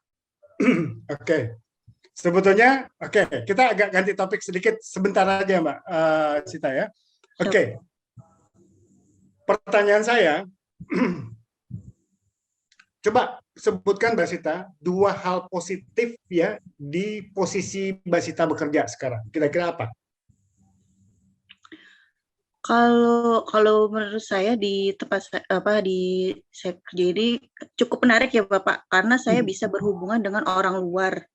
Maksudnya orang luar itu di luar dari institusi saya. Jadi saya bisa tahu bagaimana lingkungan kerja dari institusi lain, kemudian saya bisa membangun network, jejaring kerja ya seperti itu. Jadi saya punya pengetahuan dan pengalaman baru. Jadi nggak hanya dari di institusi saya sendiri seperti itu. Oke, apakah semua orang punya privilege kayak gitu nggak, Mbak? Yang lain itu punya kelebihan kayak gitu nggak? Nggak semua sih, Pak. Nggak semua. Oke. Kira-kira Mbak Sita, ini cepet aja kita ya, nanti ngobrolnya boleh nanti di luar ini kita ngobrol. Ya, kira-kira kelebihan tadi, punya network dan lain-lain, karena saya pernah juga di posisi itu dulu. Kira-kira buat Sita, apa impact positifnya ke diri Mbak Sita sendiri sebagai pegawai ini sekarang? Menambah pengalaman dan pengetahuan sih Pak, izin. Jadi pengetahuannya nggak hanya terkungkung di situ saja gitu. Kita bisa dapat pengetahuan yang lebih banyak gitu, seperti itu. Oke, intinya saya mau sampaikan Mbak Sita, coba cari tahu, kumpulkan sebanyak mungkin ya hal positif yang didapatkan dengan posisi sekarang. Ya, saya seringkali gini, Pak Jun, emang apa hebatnya sih jadi dosen, jadi guru, apa segalanya gitu ya. Padahal kan sebenarnya bisa jadi ini, bisa jadi ini. Saya cuma katakan bahwa di dunia pendidikan itu saya menikmati betul, ya. Kenapa? Seperti Bu Sita tadi, sekarang ini saya punya banyak nambah teman berapa ini. Saya kenal Pak Yusdan sekarang, betul nggak Pak Yusdan? Kenal Bu Sita sekarang gitu ya. Betul Bapak. Kemudian saya bisa berbagi dengan teman-teman. Saya kenal banyak orang gitu. Nah, coba Mbak Sita kumpulkan sebanyak mungkin ya hal positif, ya, dan kembangkan itu menjadi sesuatu yang memang akhirnya bukan hanya hal positif, tapi bisa dirubah menjadi sesuatu yang membuat kita lebih baik gitu ke depannya gitu. Jadi saya agak normatif ngomongnya nih, karena teman-teman pasti beda-beda ininya gitu ya. Tapi khusus. Jadi saya udah pernah jadi pegawai negeri dan sekarang saya udah di pensiun tapi saya masih kerja gitu ya. Ada challenge-nya, masih ada challenge-nya. Makanya dia bilang, Pak Jun ngapain lagi sih kerja apa segalanya? Enggak, ini dunia saya yang saya suka gitu ya. Dan ketemu teman-teman yang lain. Jadi artinya mungkin gini, diplomasinya saya katakan, Mbak Sita coba cari hal-hal baik dari apa yang dikerjakan sekarang, ya. Kemudian dipupuk terus. Kita nggak tahu nanti hasilnya apa ke depan. Gitu Mbak Sita. Siapa? Ya, mudah-mudahan. Saya cuman ngasih clue aja gitu ya. Karena di usia tahun ini 65 loh saya Mbak Sita ya. Yap. Jadi udah jadul banget nih orangnya gitu ya. Ya. Tapi satu, saya senang melihat anak-anak. Kenapa kok saya senang ngajar sekarang? Karena yang saya hadapi itu adalah generasi muda yang beda banget dengan daerah dulu. Jadi PR saya itu memahami anak muda sekarang itu nggak mudah juga gitu. Makanya saya sekarang cari komunitas yang yang lagi meneliti tentang apa sih perilaku anak muda sekarang. Kalau banyak kan orang di luar ngelihatnya anak muda itu dari negatifnya, saya coba cari yang positifnya apa. Ya, makanya sekarang kadang-kadang apakah semua anak muda memang harus di digital? Enggak juga loh Mbak. Kenapa Indonesia hebatnya itu bukan digital loh. Apa hebatnya Indonesia sekarang? Pertaniannya, pariwisatanya. Kebetulan saya di pariwisata kan, ya saya komporin. Di pariwisata itu peluangnya lebih bagus gitu. Nah, yang bisa ngasih tahu itu adalah orang yang sudah ngalamin gitu. Oke Mbak Sita, kembali itu. Cukup kayaknya ya Mbak Eni ya, kita ngobrolnya dulu ya. Oke, baik Pak Jun. Terima kasih Pak Jun atas paparannya. Banyak sekali yang bisa kita rangkum ya Pak ya. Jadi ternyata suasana positif, energi, komitmen, dan antusiasme itu harus dibawa terus di dalam lingkungan kerja ya Pak Jun ya. Oke, baik. Iya, semoga sangat inspiring dan insightful sekali. Saya buka sesi Q&A nih Pak. Nampaknya juga sudah ada pertanyaan. Nanti saya tanyakan ke rekan-rekan yang saya sebutkan namanya, tetapi boleh raise hand juga ya jikalau mau menambahkan pertanyaan. Karena kebetulan kita akan bicara gimana sih sebetulnya kita jadi pemimpin yang bisa motivasi orang, walaupun nggak mudah, gitu kita coba cari tahu. Baik Pak, iya. Jadi pemimpin tidak hanya untuk manajer aja ya Pak ya. Jadi skupnya juga bisa lebih kecil. Yang kita pimpin bisa 3 orang, 2 orang, ataupun 100 orang atau lebih. Di sini saya melihat ada Mbak Fatara Diwaserin ya. Betul Mbak Fatara? Halo Mbak Fatara. Halo, ya, selamat malam Mbak Fatara. Silakan Mbak Fatara untuk mengajukan pertanyaan ke Pak Jun. Silakan. Ya baik, terima kasih banyak Pak Junaidi atas paparan materinya. Iya Mbak Fatara. Sangat bermanfaat sekali nih Pak. Izin mau bertanya Pak terkait dengan ruang lingkup di employee itu. Saya tuh mengalami sosok seorang leader itu sebenarnya sudah sangat berusaha gitu ya Pak untuk memotivasi karyawannya. Nah, namun ada kendala itu di mana saat karyawan ini sudah termotivasi nih gitu, tapi masih ada beberapa karyawan lainnya yang mencoba untuk menarik karyawan yang tadinya sudah termotivasi itu untuk jangan termotivasi gitu. Jadi seperti tetap ada tarikan dari teman-temannya gitu. Nah itu kan merupakan suatu keadaan yang sulit juga ya Pak, yang perlu dihadapi seorang leader gitu. Nah, apakah ada solusi Pak? Oke. Bisa dilakukan. Thank you Mbak Fatara ya. Mungkin banyak sekali ya. Nah ini sebetulnya karakteristik bawahan dengan karakteristik dari pimpinan berbeda ya. Nah di sini mungkin kalau saya simpulkan bahwa bisa terjadi ya di satu kelompok karyawan itu ada yang negatif dan positif. Tadi kita bicara X sama Y kan Mbak? Ya? Iya Pak. Yang X itu cenderung malas, cenderung kerja tuh beban apa segalanya gitu ya. Harusnya sih nggak ada orang-orang seperti itu di suatu organisasi kalau dari awal organisasi itu udah menyeleksi karyawannya, ya.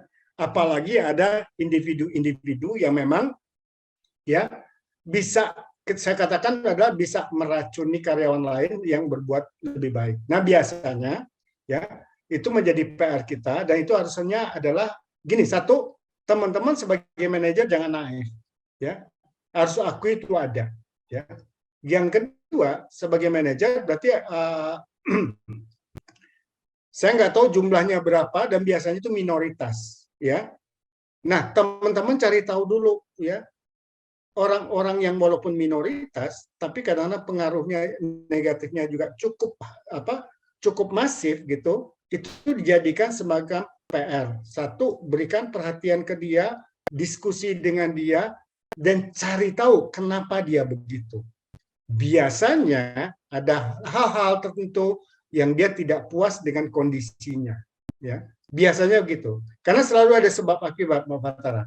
Ya, nah memang PR kita ya, satu harus juga ya diskusi, dialog apa segalanya.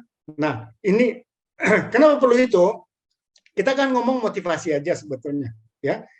Sedangkan fungsi kita sebagai leader bukan hanya motivasi. Kita juga harus jago komunikasi, dan kita nggak bahas di sini tentang komunikasi.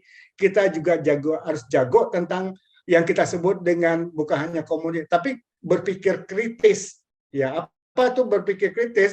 Seorang leader yang bisa melihat sesuatu bukan hanya kelihatannya aja, tapi dia bisa melihat, mencerna dari satu kondisi yang lain, gitu ya. Nah, kalau ada manajer, ya, kemudian dia nggak tahu bahwa di dalam karyawan itu ada kejadian-kejadian seperti itu, sebetulnya saya katakan manajer ini naif. Mestinya dia sudah harus tahu bahwa ada, kalau ada karyawan seperti itu, ini akan dijadikan sebagai ya semacam proyek khusus lah untuk membereskan, untuk mencari tahu apa permasalahannya, gitu ya. Kemudian bagaimana mencari solusinya untuk karyawan itu. Karena ini bagian juga dari motivasi, ya. Mungkin nggak mudah kalau dari cerita Mbak Fatara tadi, mungkin nggak mudah. Saya nggak tahu nih penyebabnya apa, gitu ya. Tapi yang jelas adalah pesannya adalah yang individu yang memberikan efek negatif di satu tim kerja, ya, manajer harus cepat sadari dan manajer harus cepat tangani. Kemudian harus satu caranya adalah cari why, kenapa kok dia bersikap seperti itu, Mbak Fatara, gitu ya. Oke, balik lagi pertanyaan saya ke Mbak Fatara, manajernya tahu nggak bahwa itu terjadi, Mbak Fatara? Sudah tahu, Pak. Kenapa? Ya, sudah tahu. Sudah tahu. Ada nggak tindakan-tindakan yang dilakukan selama ini? Sudah, Pak, sudah mencoba dan memang keadaannya sudah lebih baik gitu ya, Pak. Nah, tapi terkadang itu malah berganti gitu, Pak. Jadi ketika yang satu sudah kelompok ini sudah selesai, sudah meredam gitu ya. Nah, ada kelompok baru lagi nih dengan penyebab yang lain gitu. Nah, itu yang terjadi gitu. Oke, right. Berarti Tapi gini, Mbak Fatara. saya menangkap, mohon maaf Pak Junaidi, dari jawaban Bapak sebenarnya berarti sebenarnya case ini seharusnya jadi prioritas dahulu ya Pak, sehingga nanti ketika kita memotivasi employee, ketika masalahnya sudah selesai akan lebih baik, benar tidak Pak? Yang saya simpulkan. Betul. Jadi gini kan kita bicarakan bahwa sebetulnya sebagai manajer kita juga harus tahu satu persatu gitu ya. Satu persatu. Baik yang positif maupun negatif. Nah, kalau ini dilakukan dari awal, artinya ini saya konotasikan dengan tugas saya. Kalau saya mengajar di kelas, salah satu tugas saya sebagai guru atau dosen adalah saya harus cepat mengenal karakter masing-masing mahasiswa di kelas saya. Sehingga apa? Saya bisa, pertanyaan ini lebih cocok diajukan ke siapa? Ya, pertanyaan ini lebih cocok diajukan ke siapa? Kalau bikin kelompok siapa dengan siapa? Sehingga saya lebih mudah. Nah, sama juga sebagai manajer, tugas pertama kita adalah kita harus cepat prosesnya mengetahui mereka secara individu. Ya, how to know them ya individually. Ya, ada yang mengatakan kan nggak gampang. Memang tidak gampang, tapi banyak toolnya yang bisa kita lakukan. Kalau saya strateginya di awal-awal sekali gitu ya, saya biasa punya gini, kalau saya masuk kota organisasi, memimpin organisasi, saya bodohnya hanya 3 hari.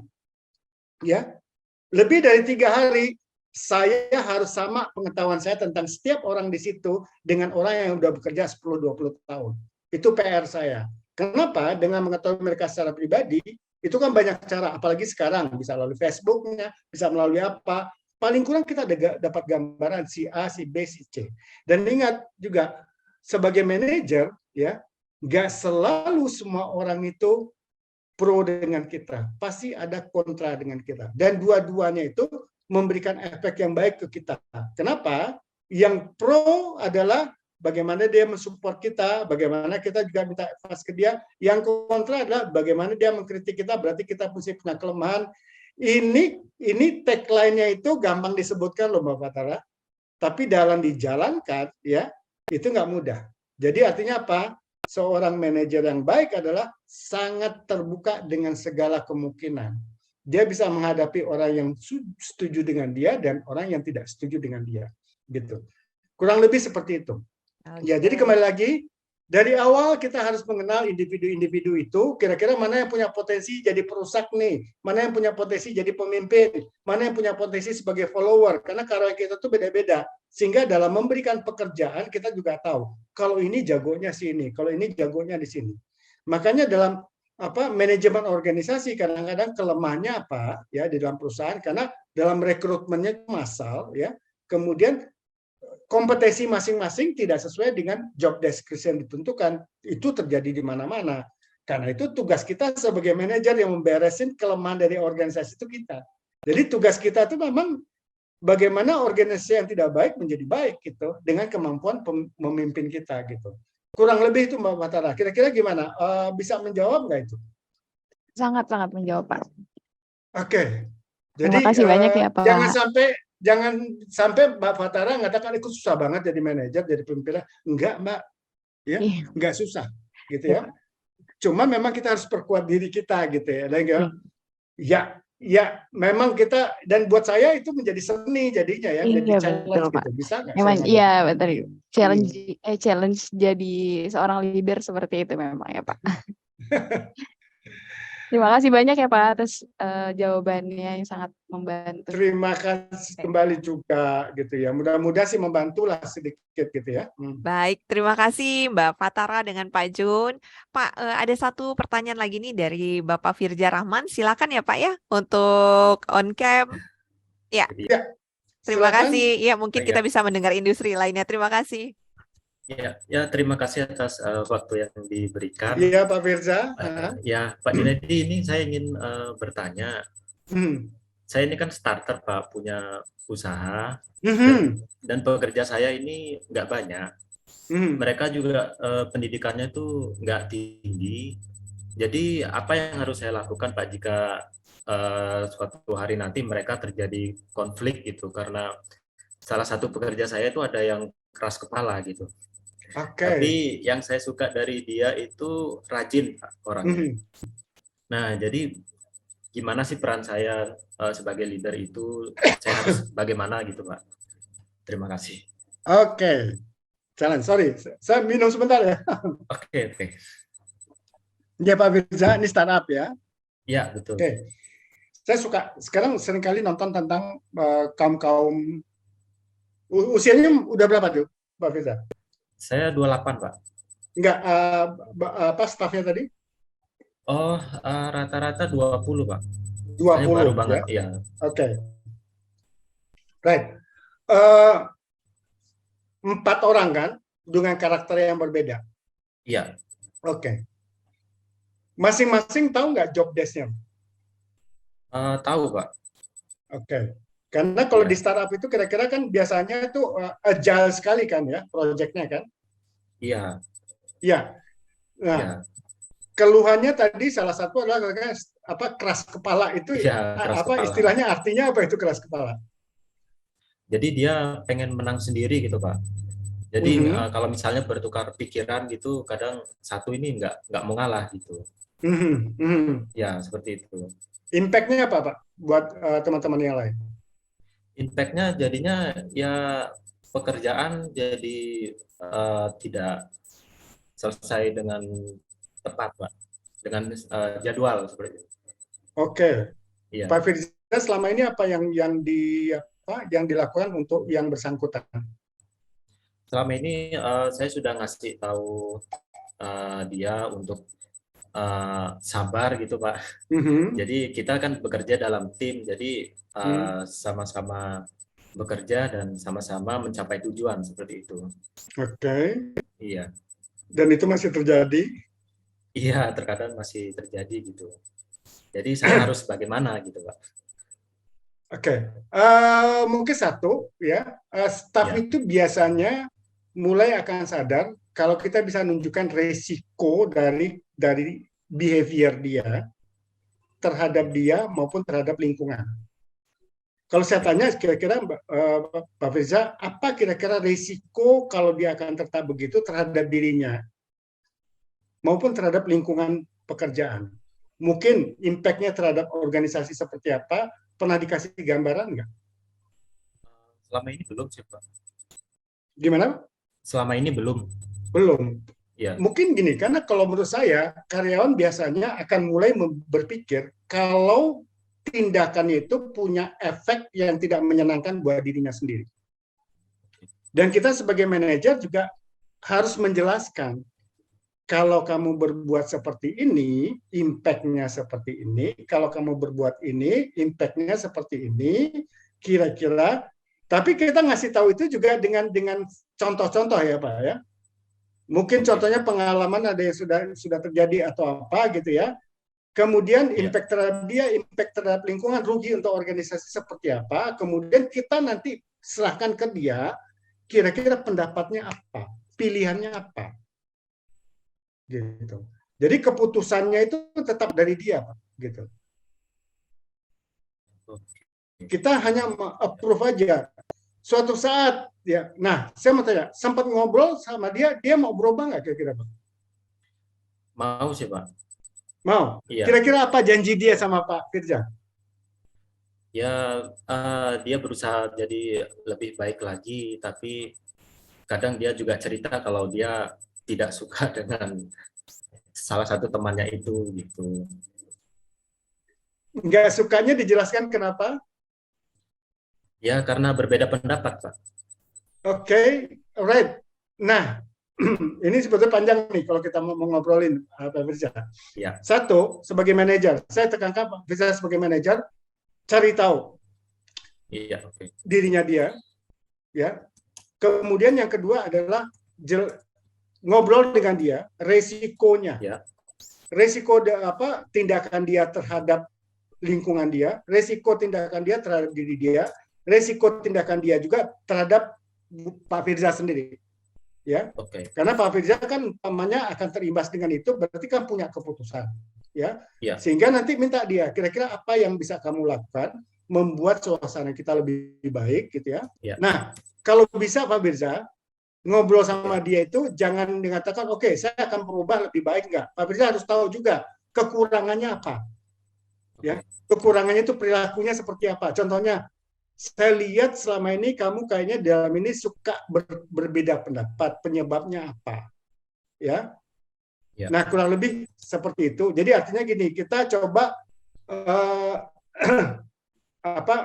memberikan wawasan ke dia bahwa sebetulnya apa yang dilakukan itu bukan hanya untuk memuaskan dirinya, tapi sebetulnya juga harus untuk memuaskan setiap orang, gitu. Baik dirinya, baik kita sebagai manajernya, ya, baik yang orang yang tidak tidak sependapat dengan dia juga itu juga ada impact-nya, gitu ya.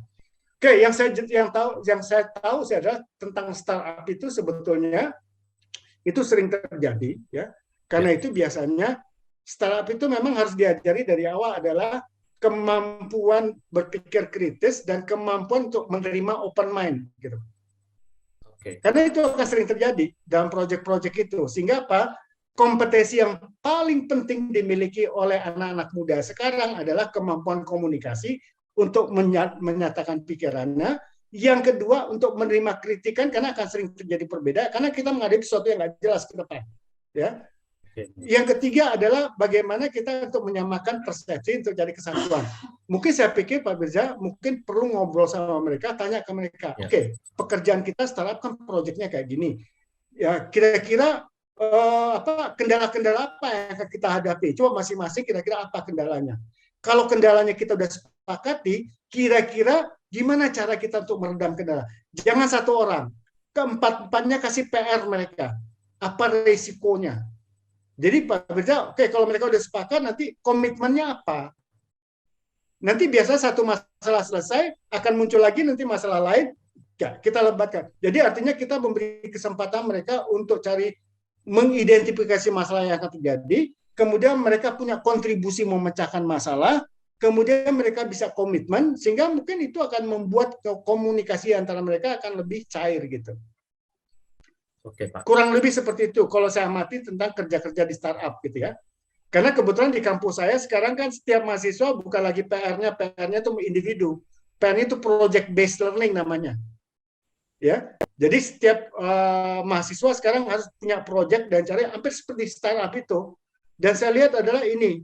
Jadi setiap tim itu saya mengatakan, oke, ini kita projectnya kemungkinan yang terburuk yang terjadi di tim Anda apa? Kira-kira penyebabnya apa? Kira-kira solusinya apa? Jadi mereka udah siap dengan project-project yang Mas kerja hadapi ke depannya. Kurang lebih seperti itu Pak. Ya, mungkin teman-temannya ada yang punya pendapat nggak kira-kira? Terima kasih banyak Pak. Ya. Sudah. Terima kasih Pak Firja sudah bertanya pada kali ini. Bapak nampaknya tinggal 1 menit lagi ya, dan sudah sampai di penghujung acara kita. Dan akhir dari pengunjung ini kita akan melakukan foto bersama. Mohon teman-teman rekan-rekan boleh off cam kan. Kita akan stop share dulu ya. Boleh, silakan Bapak. Kita akan melakukan virtual foto bersama teman-teman. Iya. Boleh diposekan ya teman-teman ya. Pose yang terbaik silakan. Oke, saya baru lihat wajah-wajah teman-teman semua ini. Oke. Iya, sekarang sudah tidak tertutup ya Bapak ya. Iya, terima kasih. Bu Fatara bisa off cam nggak ini? On cam nggak? Mbak Fatara, ada Mbak Ersa. Oke. Ya. Oke, Pak Budi, apa kabar? Oke, semoga tetap semangat semua. Sampai kita di penghujung acara ini. Sebelum menutup acara ini, saya sampaikan satu quote yang sangat inspiratif sekali, yaitu dari Winston S. Churchill, "Success is not a final, failure is not a fatal, and it is courage to continue that counts." Terima kasih saya ucapkan on behalf Atria Academy Easy Training Center atas partisipasi teman-teman yang sangat luar biasa sekali di acara webinar kita kali ini. Terima kasih juga saya ucapkan kepada Bapak Dr. Andes Junaidi Abbas atas partisipasi dan ilmunya yang sangat insightful. Terima kasih saya ucapkan. Selamat malam, selamat beristirahat. Terima kasih buat teman-teman semuanya ya. Senang punya tambah teman hari ini gitu ya. Pak Yusuf, Pak Budi, gitu ya, Pak Elsa. Terima kasih Pak Jun. Mudah-mudahan ada sesuatu yang teman-teman bisa bawa untuk pekerjaannya gitu ya. Dan sebagai manajer, sebagai leader, satu, jangan pernah berhenti belajar. Karena untuk berubah harus belajar. Learning is changing. Setuju nggak? Bu siapa ini? Bu Sita. Pak. Bu Sita. Karena saya langsung katakan. Setuju, Pak. Sedikit Mbak, ini saya cuma kasih nih. Gini, mahasiswa saya biasa kuliah belajarnya udah berapa tahun sih? Sebetulnya kan udah 15 tahun mereka belajar. Hari pertama saya ngajar mahasiswa saya tanya, kalian ngapain ke kampus ini? Duduk di sini ngapain? Mereka jawabannya semua belajar. Ya, belajar. Oke, kalau kalian udah sekian tahun belajar, saya tanya, belajar itu apa sih gitu ya? Tahu jawabannya, cari ilmu dan lain-lain gitu ya. Itu intinya. Teman-teman, ya. Satu saya ingatkan, sebagai manusia kita tidak pernah terlepas dari masalah, betul nggak? Selalu ada masalah. Mahasiswa saya punya masalah. Masalahnya apa? Galau untuk masa depan. Jadi dia nggak yakin saya bisa kerja apa enggak. Saya katakan, berarti kalian tuh punya masalah sekarang di kelas ini. Masalahnya apa? Pengen jadi manajer tapi belum bisa, pengen jadi ini. Masalah tuh kalian secara nggak sadar mencari solusi. Solusinya gimana? Datang ke kampus ini, duduk di sini, dengerin saya. Itu yang namanya belajar. Jadi artinya apa? Belajar itu untuk berubah. Betul nggak? Iya. Berubahnya apa? Dari nggak tahu jadi tahu. Betul nggak, Bu? Mungkin ada sesuatu yang tadi nggak tahu, sekarang tahu. Yang kedua nggak cukup. Dari nggak tahu jadi tahu. Dari nggak bisa jadi bisa. Jadi makanya Bapak Ibu, sedikit pun yang dapat itu coba dicerapkan di kehidupan. Itu yang kita sebut dengan skill, keterampilan. Ya, dari yang nggak bisa kita lakukan jadi bisa. Yang ketiga adalah merubah sikap. Saya katakan sama mahasiswa saya, mungkin kalian itu nggak suka duduk di kelas ini, ya. Tapi saya berusaha untuk mencoba kalian untuk menyenangi belajar. Jadi namanya kompeten itu ada 3.